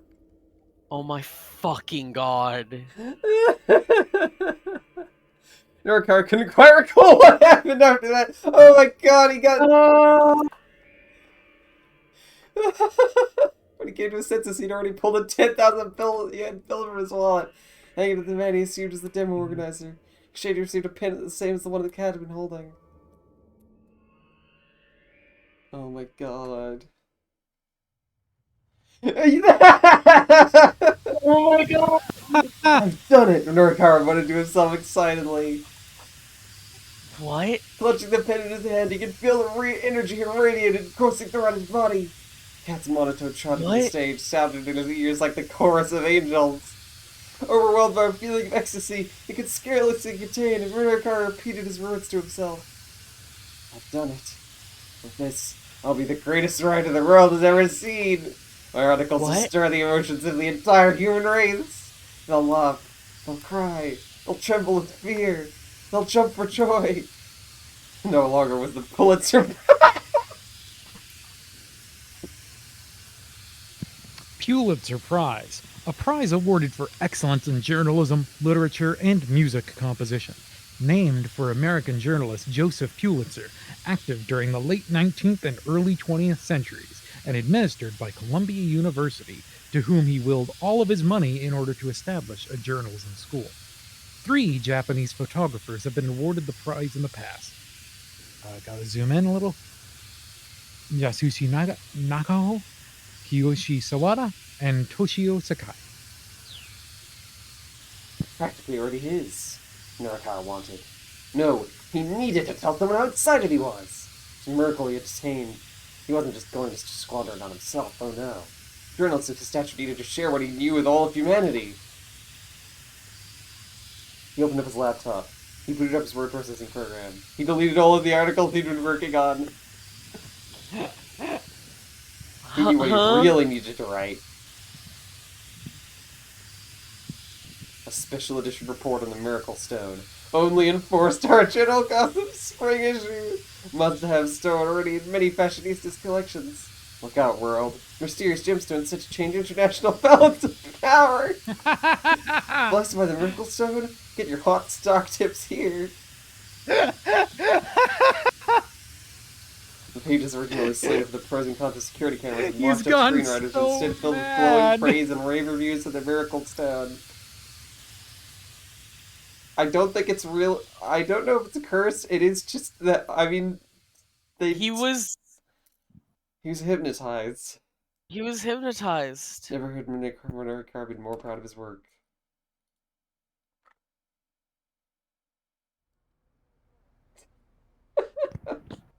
Back at General Gossip headquarters, Minurka handed his articles to Shiyama, who was sitting glumly at his desk. Chiyama looked at them over slowly. Then there was a lingering silence. Finally, he spoke, his voice subdued, but his words crystal clear.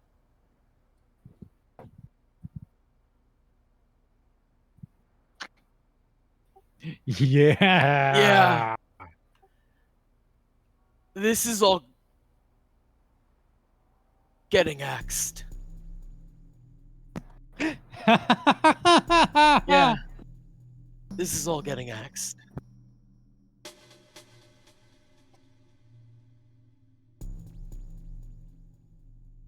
God. Yeah, and I guess Toyama Yeah, killed that's himself. fair. Probably. Hey, wait, no.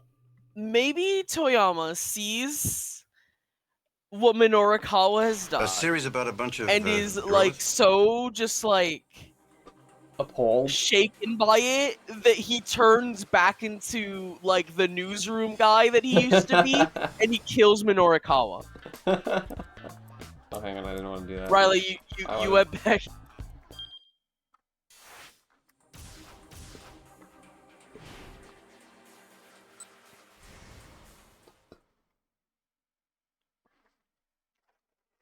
I'm really glad that that bad ending led to another bad ending. That was a really good Yeah. combo of bad endings. Yeah, I'm glad we got to see the shining. Minorikawa holds shining amulet in his hands. Oh fuck! I didn't want to do that. Fuck. we should keep in mind the power of having characters interact Yeah. during bad ends. Yeah, Yeah, because it they're not seems hunting like, for all it the seems bad like a ends. strategy that's going to be necessary to turn a bad end to a good end at some point. Perhaps, yeah. I'm not going for all the bad ends, but it is funny. That's funny.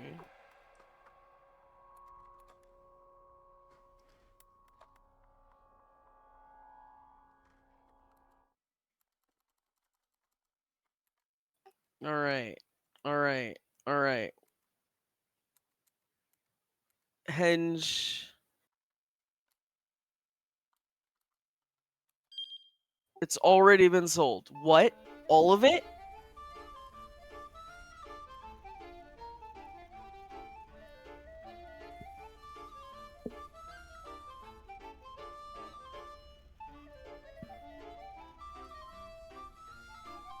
This is just that.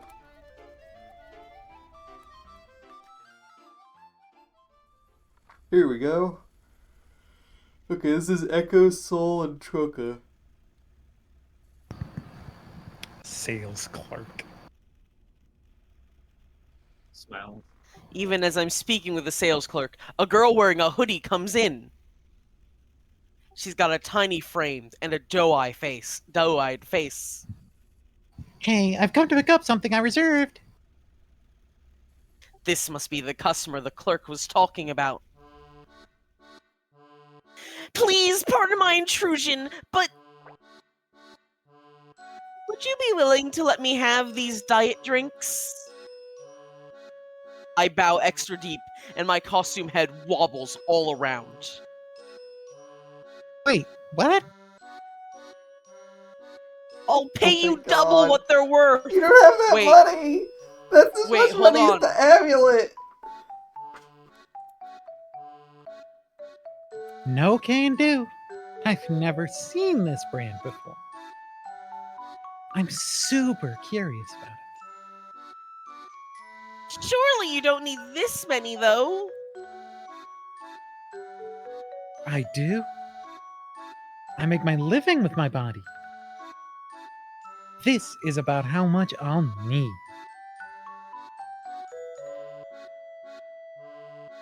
Echo? That's you, Echo. Oh, wow! What sort of work do you do exactly? I'm a martial artist. I fight at a place called Bride. You might have heard of it? It's one of the more popular hotspots in Shibuya these days.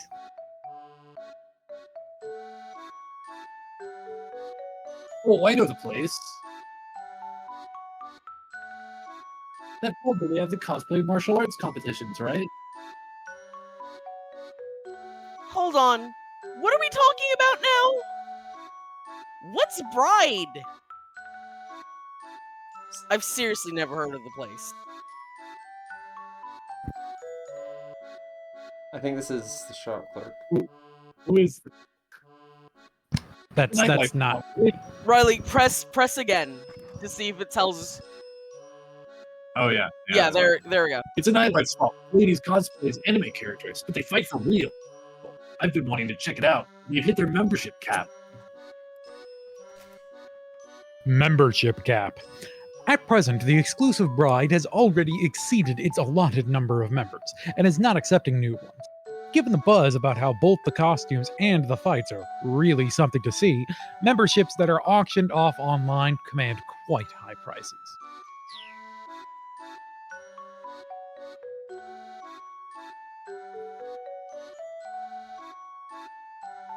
Still the clerk.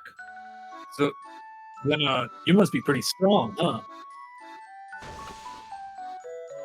Well, I may not look it, but I'm the current champion.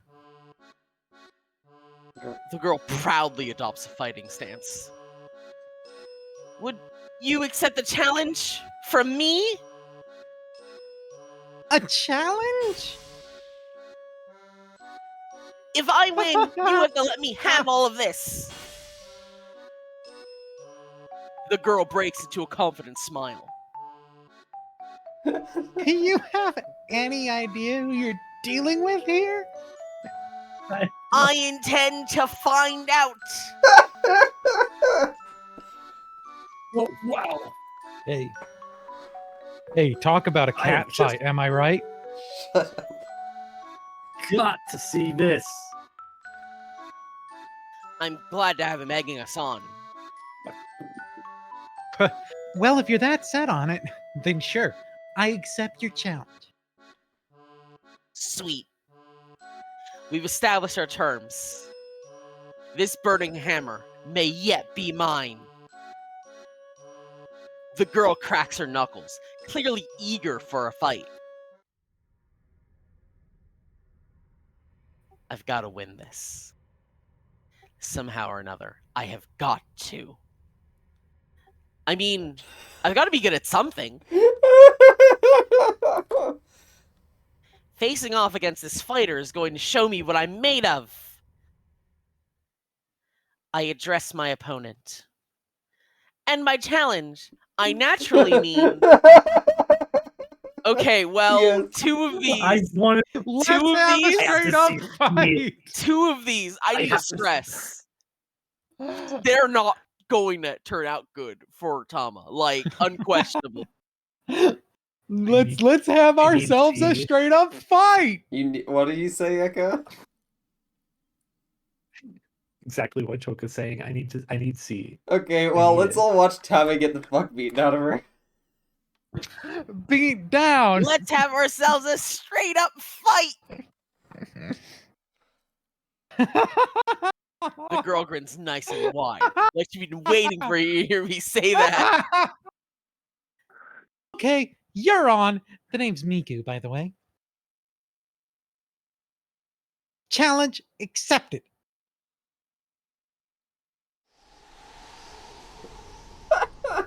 Oh my god, she put on fucking punching gloves. Miku and I march out of the shop.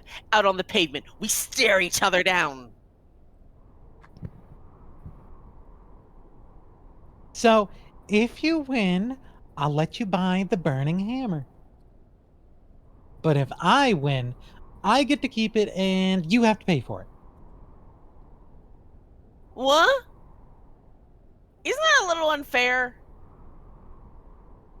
If you don't like it, then it's no fight, no deal. I don't have time to rethink this. All right. Ready whenever you are. Oh dear. A training technique for A boxing. training technique I'm for doing this. boxing. I'm not Okay. reading out anything, so I want to read this out. A training technique for boxing. Involves practicing strikes, guards, and evasions against an opponent who isn't actually there.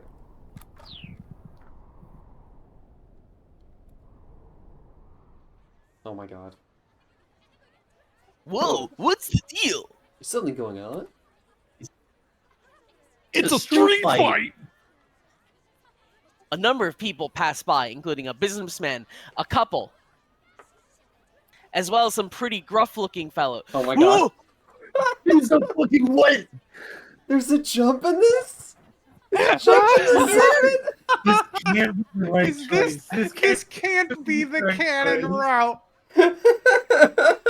There's no fucking way.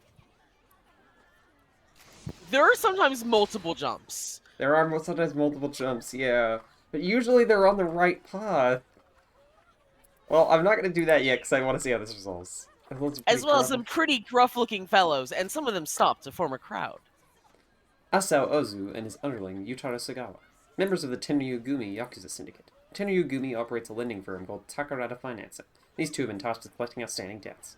They've already collected from one client today. Next, they plan on grabbing lunch before heading off to find their next target. Okay, well... The sales demo has already started by now. I don't have time to goof around here. I watch as Miku starts off her footwork.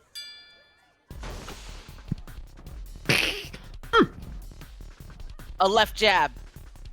She's quick. I can see why she's the champion.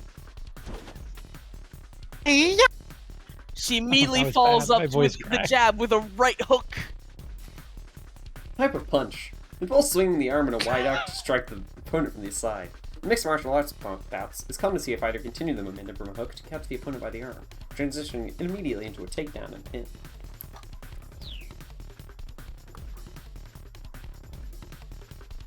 I jerk aside at the last possible moment and deliver a little swat to Miku's shoulder. Are you shitting me? Wow. She slips off balance and pitches forward.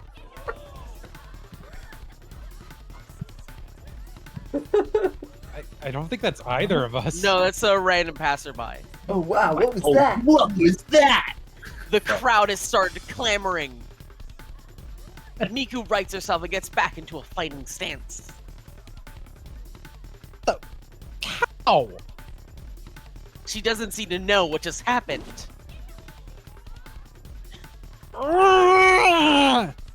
This time I watch as she unleashes a kick with her left leg from a distance. On reflex, I bring up my right hand and adopt the guarding stance. Huh? Gotcha. She calls out, "It was a feint!" There's a visceral whump as a second kick connects, coming at me from a different angle. Oh my god. Whoa. What gives? Oh my god, my big mascot head serves to cushion the blow to the point that I barely feel it. This is supporting my Tama is a robot theory. Oh my god. Oh my god, Tama's unbeatable. Tama, invincible.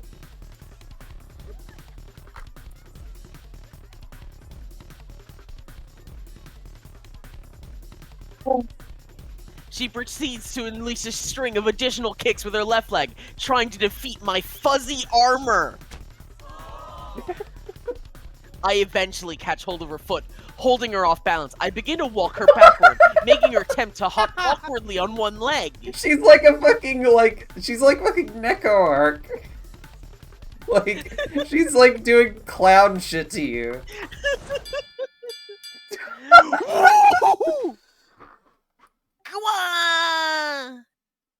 A casual flip of my paw, and Miku goes whirling through the air. I can't believe this is the correct answer. Whoa! Whoa! Whoa! Whoa!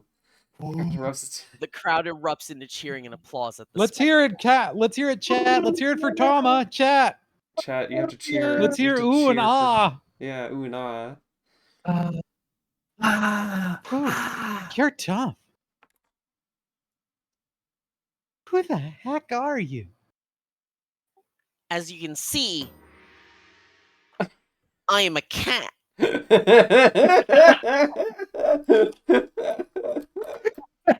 She's so perfect. She's really losing it, I think, is the thing. Yeah, she's completely like Perfect. the thing is that there is a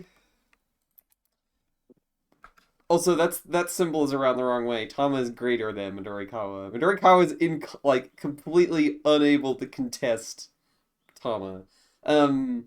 Yeah. So the thing about this is that,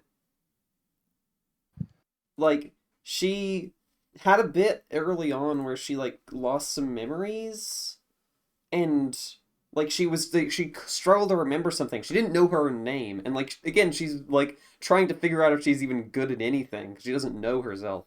So, she's some sort of, like, I don't know, she's strong. She's She's a god. strong. She's a super soldier. She's clearly strong.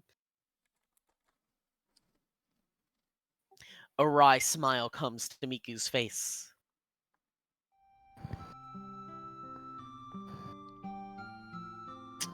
To think a bride competitor would lose in a street fight. Oh my Guess god. it's time to go back to being an ordinary girl. Wait, she's like quitting her whole thing?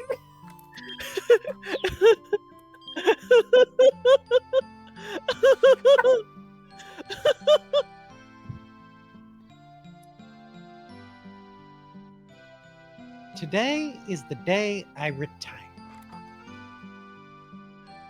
Ah. Phew.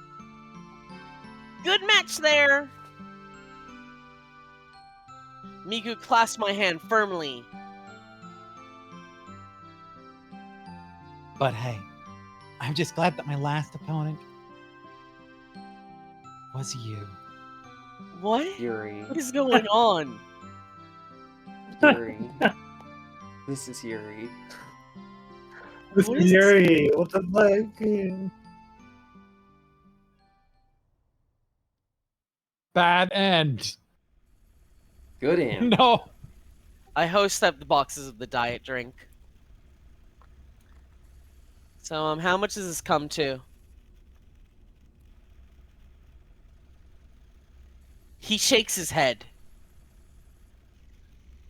Don't worry about the payment. You more than earned it with that spectacular display just now. What the fuck? That was really something.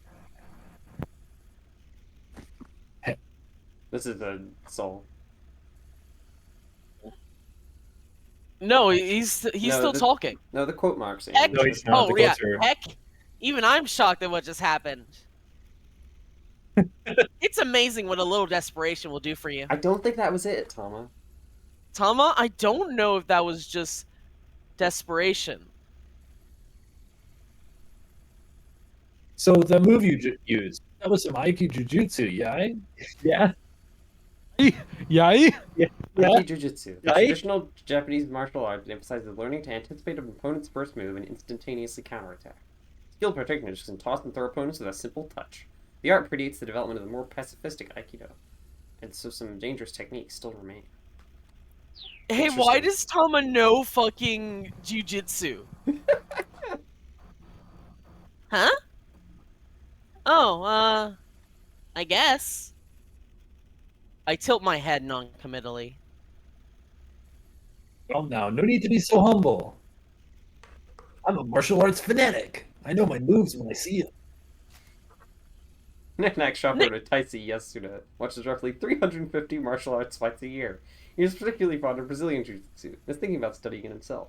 There's a dojo he's been eyeing, but he's rather timid and is thus only waffled non-committally outside the entrance to the place. Great. Okay. Huh?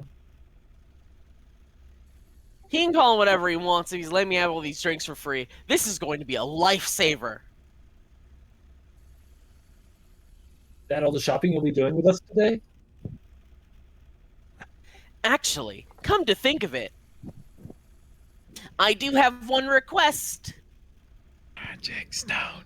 Okay. Magic stone. Could you please not sell that necklace there? I promise I'll be back to buy it later. It's so cursed. It's such a cursed amulet. Look at that. So It's like cursed. It's Oh like my full of God. demons. It's full of like It's so spaghetti crazy. sauce. Sure, no problem. The sales clerk gives a deep bow. I did it. I managed to solve my burning hammer problem. Now I've just got to get back to the sales demo. Whoa, that must be awfully heavy. Here, why don't you use that dolly? The sales clerk indicates a hand truck over in the corner. Oh, thanks so much! I load the pile of boxes onto the cart and rush back to the Dokane building.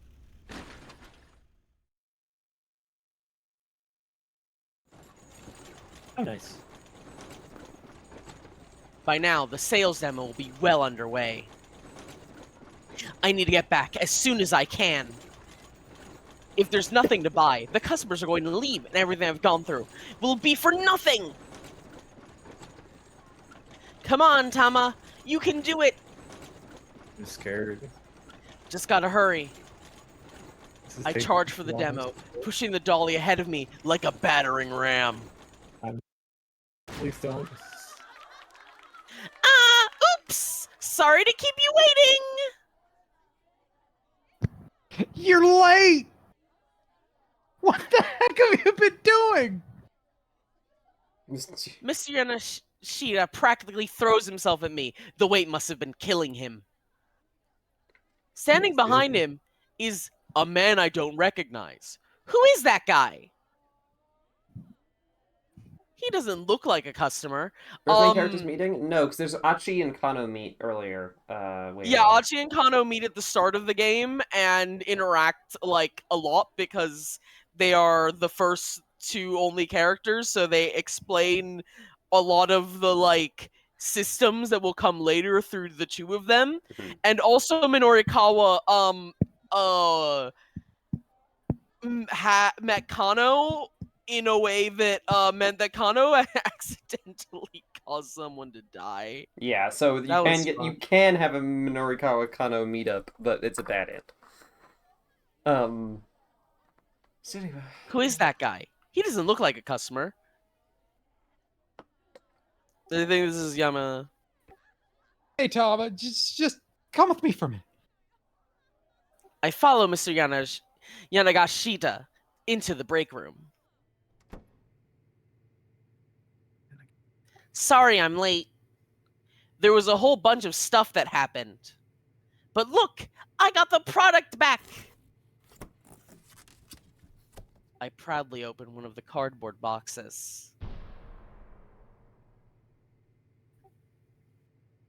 I think this is trouble. Yeah, I think. It really Oh, I see what happened. Yeah, you got cut out. Yanagashita clutches the box close, nuzzling it with his cheek. How's the demo going? I've got Cheery keeping them occupied with some magic tricks. What? What?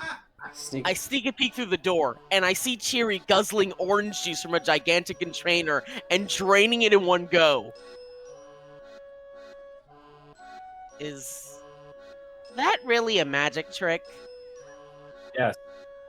If it buys us time, it's magic enough. Oh my god. Oh my god. Before long, the That's last of magic. the juice is gone. Over in the corner of the stage, I see 6 more huge containers, all likewise empty. That's bigger than she is. That's magic. It's shocking to think she may have drunk all 7 of those things dry. This is magic. The audience erupts into sincere applause like they've forgotten what they originally came here for.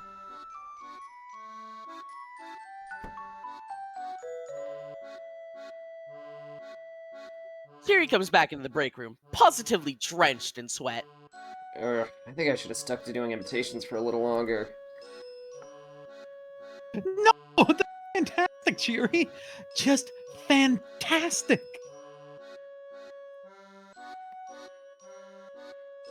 Thanks to you, we had enough time to get the burning hammer back. He bows profusely. All right, now it's time for the main event. Cheery, go out there and guzzle down some burning hammer. Get yourself all drenched in sweat. Got it? Aye aye, boss. And Tama, just go up there, smile all big, and say, "This helped me lose a bunch of weight too." Got it? Got it.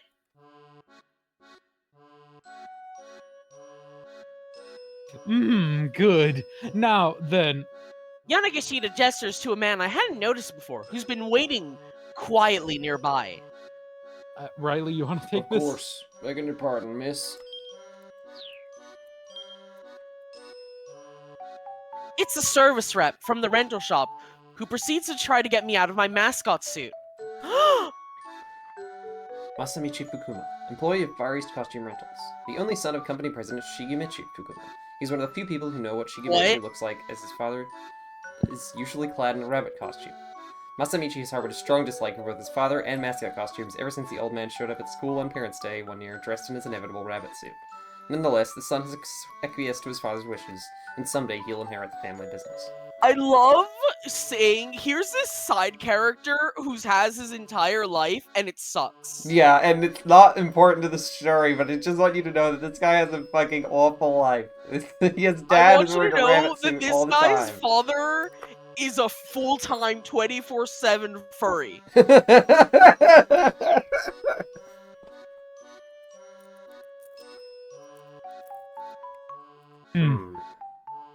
Oh, that's odd. Rental guy tilts his head. The rental guy tilts his head. What's the matter? Yeah, this is a no-go. The rental guy pokes his finger at the back of my suit. This here zipper, it's all jammed up. It's going to take a long time to get this thing off. Whoa! That did not come in. That was way too loud. The Discord refused. Sorry. That was kind of like hell? I just thought you just, like, laughed. I did not, like, I didn't hear you say anything. But yeah, that came through the second time. Mr. Yanagishita clutches the sides of his head. The rental guy tries tugging at the costume from various angles, hoping to free up the zipper. But like he said, I like the rental guy's facial expression. it's no use! Yeah. It's no use. Get a knife! no Get a knife! There was a cat noise. The random guy's... Riley, you can keep going. Yeah. I've been stealing it. Yeah, no, it's fine. The random guys, it's... The thing about Tama's narration is that sometimes it makes sense for her to say it, because it's like, it's high, unlike all the other characters. Yeah. The rental guy's eyes widen at the sudden sound of a cat's meal. Was that you? He looks at me, confused.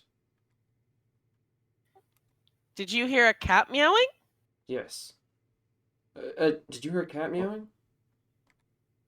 Yes. Was it you? No, not me.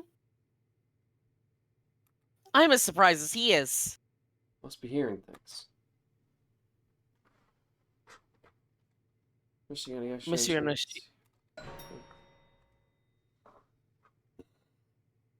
Good luck. Finally find a cute model, and the crowd's never gonna see her. Hey, boss. The customers are gonna leave if you keep them waiting much longer. What do we do? Want me to go out there and do some more impressions? Oh boy. Oh boy. Yes! Chiriko's repertoire of impressions. Yes! 1. A sea lion yawning. 2. A harbor seal hailing a cab. 3. A walrus reading sutras. 4. A fur seal who can't reach the itchy spot on its back. 5. A stellar sea lion taking a nap. These all seem to have a common thread. Yeah.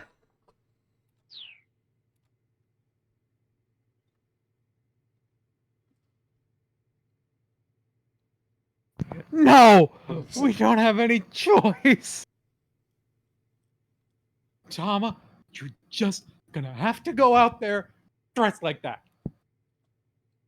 Are you sure? If those people go on, we're done for! Just get out there and get started. I'm counting on you two.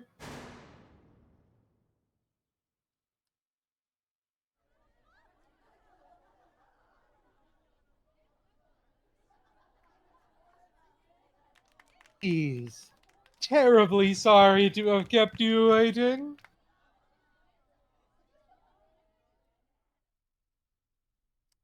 Oh, they do Scary. not look amused. They seem to have liked the previous thing before. Cheery and I spring onto action on stage. But now I'm proud to I introduce think you to I the- assumed that was me. I But, think that's yeah. you. but now I am proud to introduce to you the worldwide sensation that is the Burning Hammer, the latest product from the West that has taken the diet world by storm. Every seat in the house is packed. That means there's about 40 people here.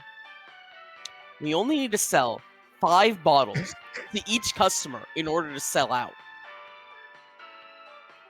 I'm hit with a sudden jolt of motivation. Allow us to explain just how this. No, this Oh, is that's Cheery. Allow us to explain just how this revolutionary new. Oh my god, I hit back my accident. Allow us to explain just how this revolutionary new diet drink works. It's magic. The plan is for me to describe how the drink works, and then Cheery will demonstrate it with a taste test. All eyes are fixed on us. I begin. For the first time in human history, you can drink a single bottle and lose a whole kilogram. Just drink and burn that excess weight away. Astonished gasps rise up from the crowd. Just take a look at this marvelous red liquid. Even looking at it makes you feel like you'll be shedding weight, right? Here's how Burning Hammer works. It activates the capsaicin found in chili peppers. Capsaicin. The primary Capsaicin, spice. the Oh, primary spice okay. the primary spice component of chili peppers, said to be effective for improving blood flow and stimulating the burning of fat. Because it is a severe skin and eye irritant, it is also an ingredient in some forms of pepper spray for personal defense. Boy, I flubbed a lot of pronunciations there. It's fine. I pause to take a deep breath before continuing. And rapidly breaks down the Triglycerides. triglycerides responsible for causing obesity. Obesity. Though the term is frequently used in recent years to simply refer to the state of being overweight, obesity in the clinical sense is a medical condition involving interrelated health issues including excess body fat, hyperlipidemia, and hyperglycemia.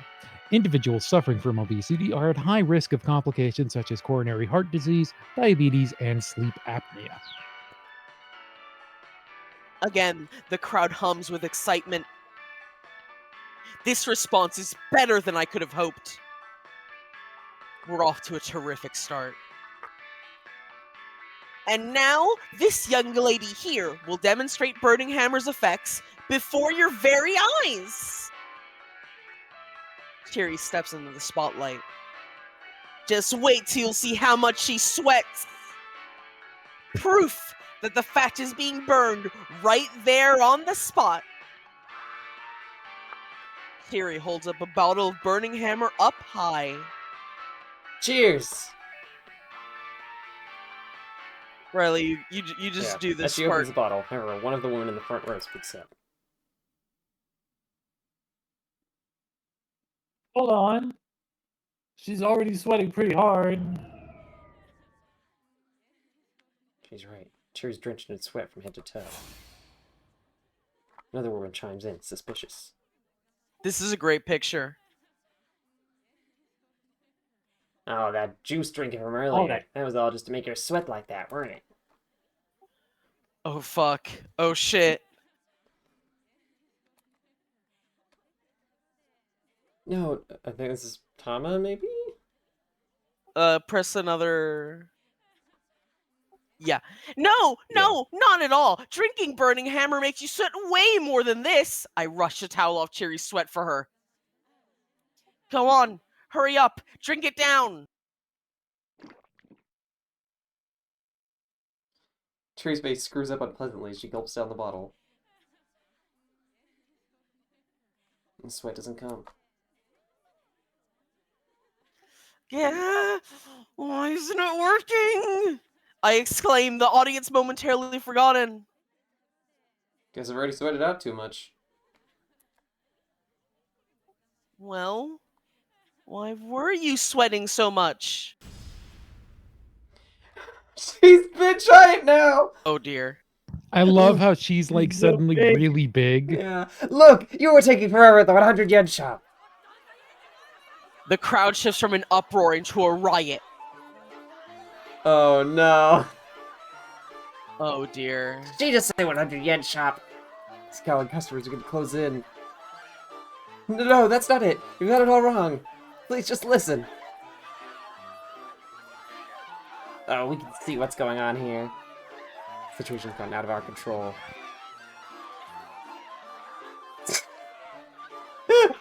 Look, this product is so valuable that 100 yen shop is about the only way we could get it.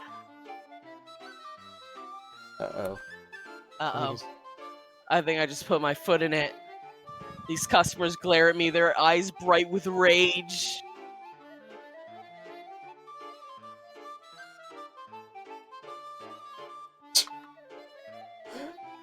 I think Tom is dead. I think Tom is dead. I think this doesn't matter and that Tom is dead. Hunk a lamb chop? Hunk of You gotta play it lamb off smooth. Gotta we gotta go for the joke option. It's what saved us earlier. Tama?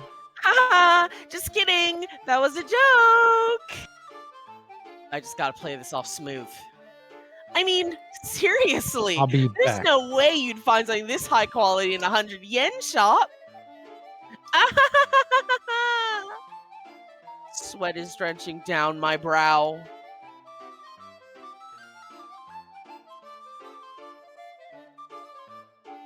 Really now? How about we find out? She takes out her cell phone. I know someone who runs one of those stores. Wait, let's not be hasty now. Why? What's wrong? Oh, it's just you don't need to go out of your way like that. You said you were joking, didn't you? It shouldn't matter if I make the call, right?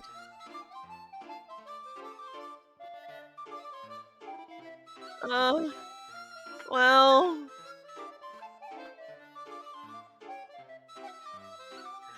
Ahem. Ahem.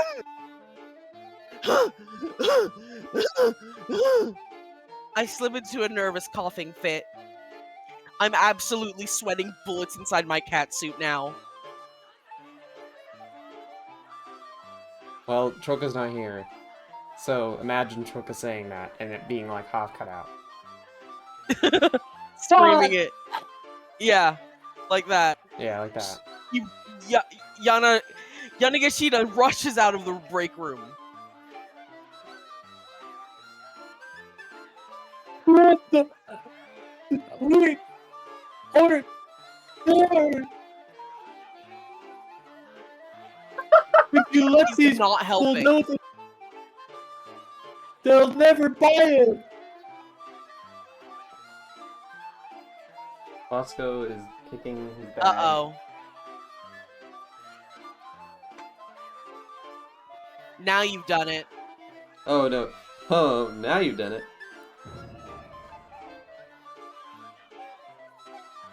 Oh. Whoops. Realizing what he just blurted out, Mr. Yanagashita is aghast. Now there really is no saving this. The customers descend upon Mr. Yanagashita, their wrath a terror to behold. So then it is So true. then it is true! The hell are you trying to pull? I can't believe you try to sell this crap for these prices. Oh Oh god. oh, Oh god! What's wrong? This is gonna the get throng goes on the attack.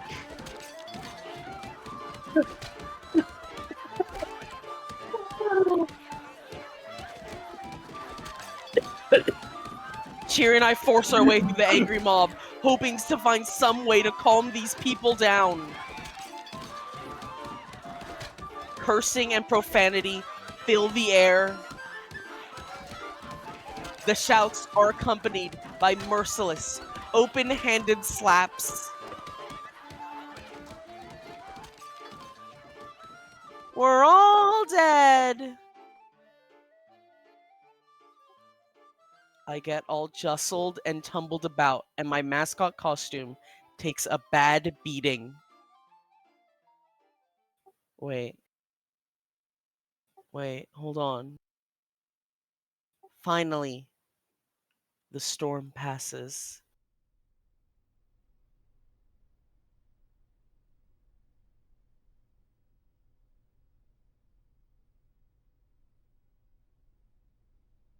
Fuck.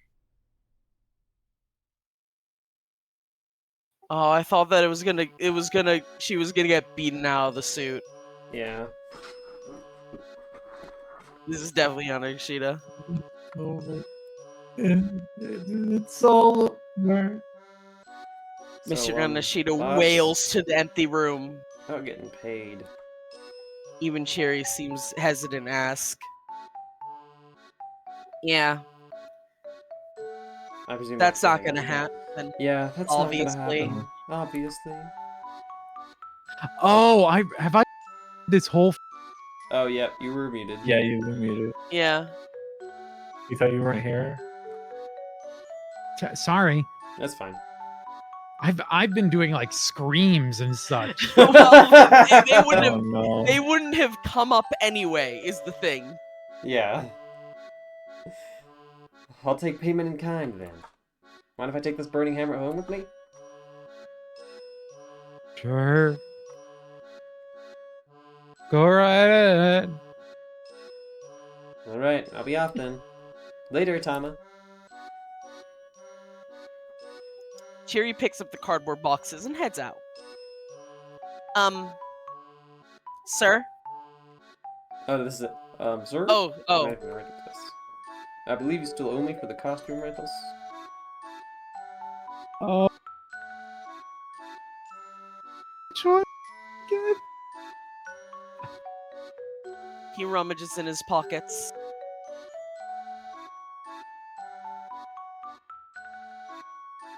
Well, given Oh, the severe God. damage, I'm afraid I have to add the full cost of the cat suit to your bill. Total comes to 200,000 yen.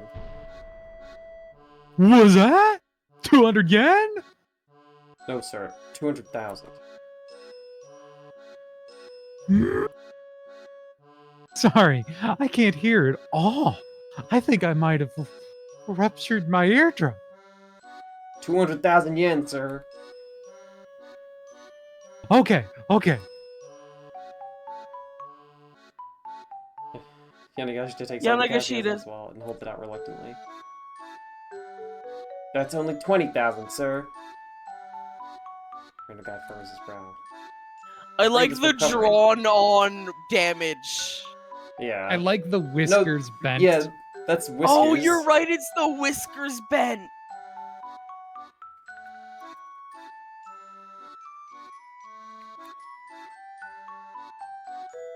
I understand that, but I don't got no more than this. Don't got no more? Sir, please. You're not a child. Give me a discount. Make it 20,000. Instead of the 200 you owe? You know I can't do that, sir. He refuses to back down.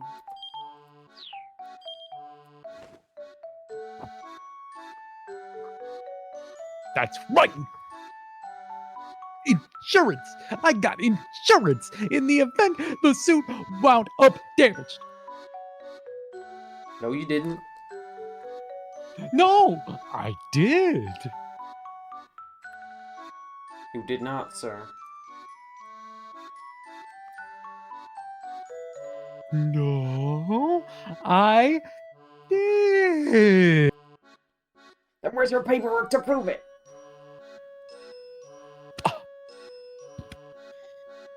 Yanagashita calmly clasps a hand to his chest. Right here. The paperwork is here. Inside my heart. The The rental guy clutches the sides of his head in exasperation. And believe me, I feel his pain. You know what? Never mind. I'm gonna leave this to my boss. Shigemichi Fukuma, president and owner of Far East Costume Rentals. Notable for the fact that he's usually wearing his favorite rabbit costume. To Shigemichi, his costumes are like his children. If he were to hear that one of his suits had been ruined, he'd probably never forgive Yanagashita, adding to the man's already considerable list of enemies. Considerable list of enemies. Turning his back on the ruins of the sales demo, he slumps his way out of the room.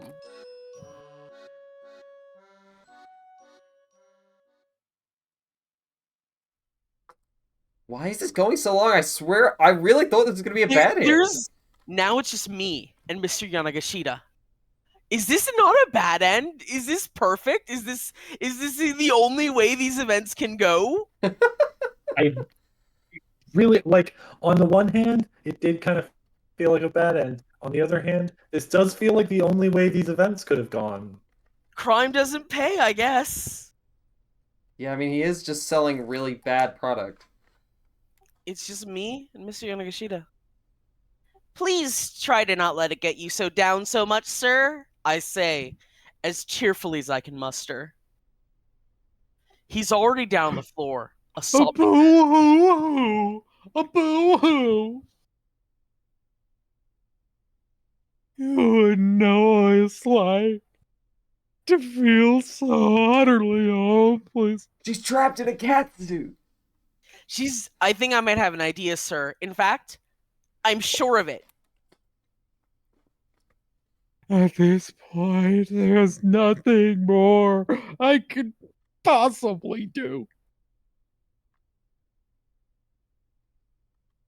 He slumps forward, trembling like a willow tree. Things will turn around soon enough, I'm sure.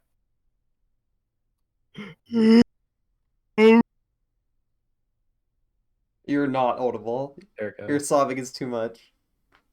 You don't know me like I know me. There's not gonna be any turnaround. Not after this. Okay, now this little pity party is starting to piss me off. You know, if you think you're the only person who's had a run of bad luck, you're dead wrong. I wind up shouting the words louder than I intended.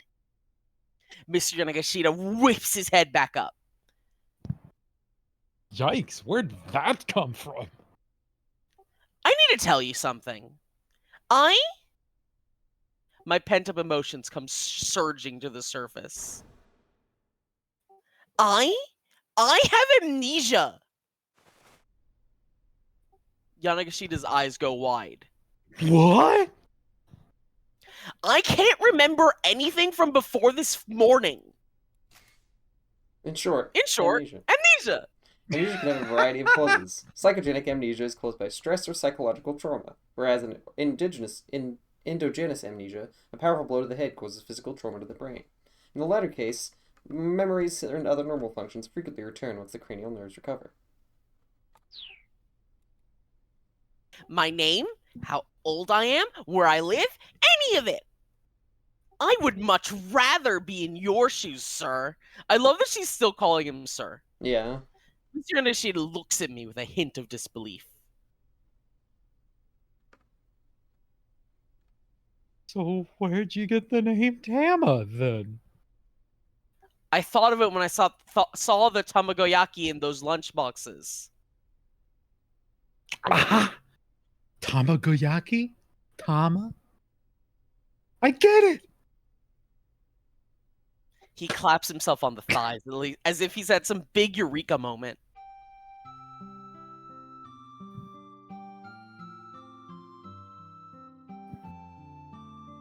Oh, wait, how come you lost your memories? Well, I don't know for certain. Obviously. I don't remember. But I'm pretty sure I took a hard blow to the head. When I came to, I was inside of a storehouse with a massive headache. A storehouse?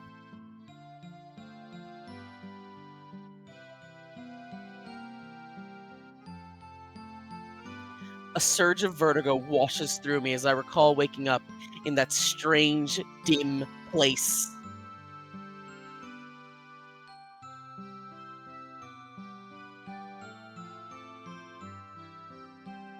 Yeah, I had just gotten out of there when you flagged me down, sir. Huh. Really? So is it pretty unnerving then? Not knowing who you are? He sounds like he's taking me seriously now. I have no idea how to do this guy's voice when he's supposed to be serious. Or when he's supposed to be Yeah. not insane. Yeah.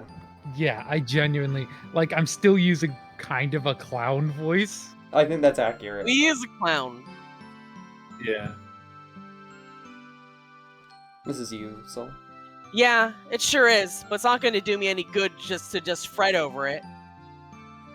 And besides, I've got a clue. What sort of clue?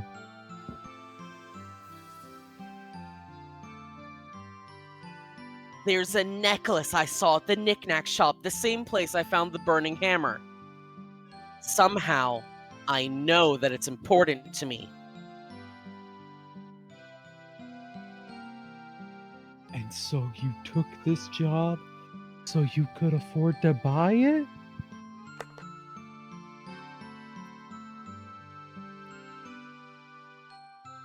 I nod. Of course, now that the job has ended in a total bust, I've lost my shot at getting it. Okay then. This here really is the last of my money.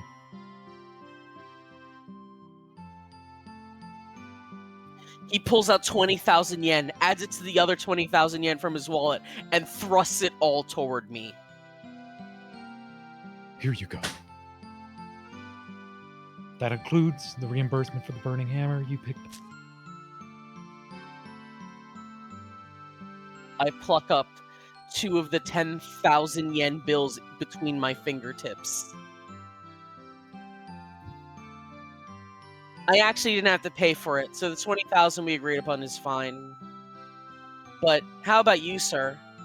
Are you going to be okay? Like, after all this?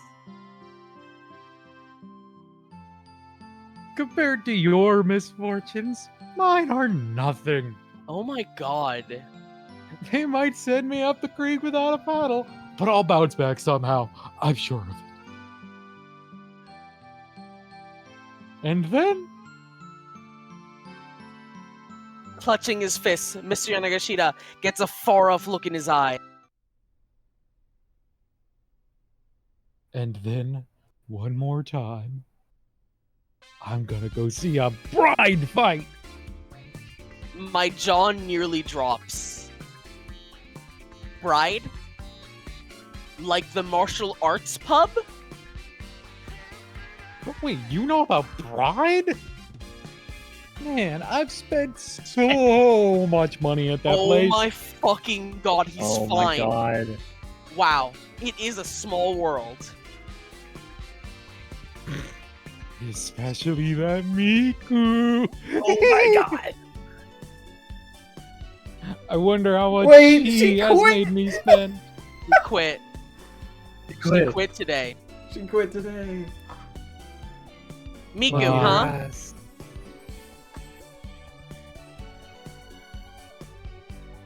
I'm pretty sure I just accidentally forced her into retirement, but I decided to keep quiet on that Oh my front. God. Good. Good.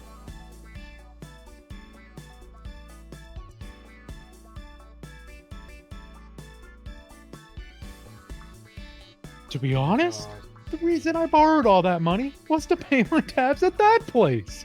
Oh my fucking god. And I had to borrow some from some pretty shady sources too.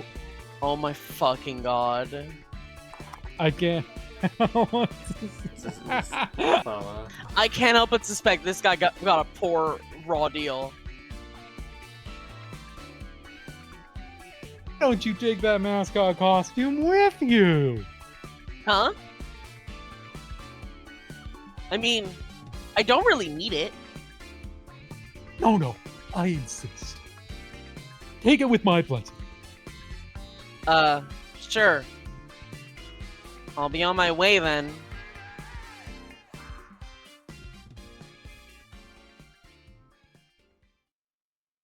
I can't believe that we just did a perfect Tama No. thing. Out in the hallway, I passed by the man I'd noticed earlier, the one I didn't recognize. He was the whole time. The sales demo's over. I wonder why he's still here. I give him a faint nod. He nods back before slipping into the demo room. We'll be back on this scene so that I can jump into him so that he can continue his thing.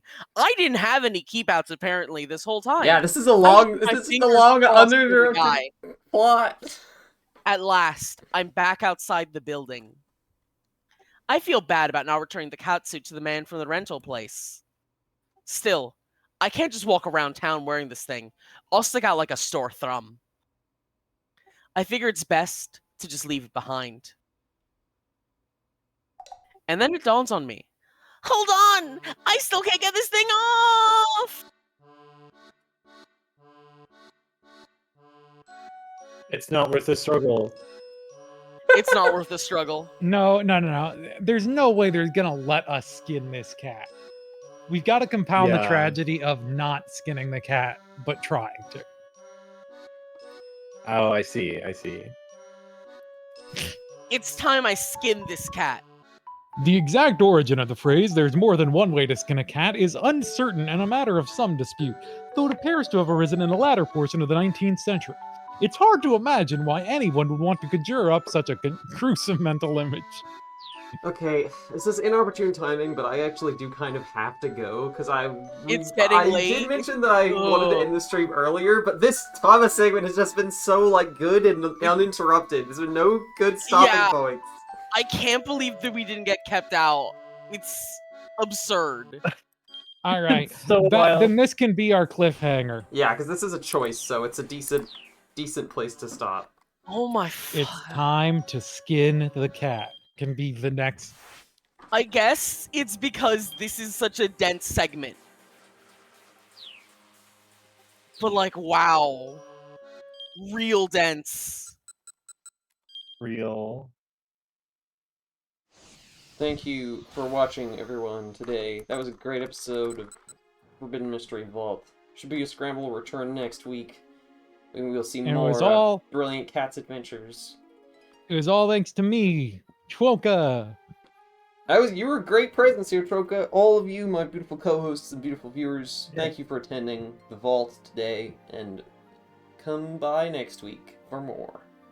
Come back next week to see Thomas skin the fucking cat suit. What does she look like under Only there? on I cable. think that she's either a robot or Maria. Yeah. Probably one of those. I think it's probably a full motion video, just like the title of this show. Whoa! Bye, everybody. Goodbye. Da da da da da da.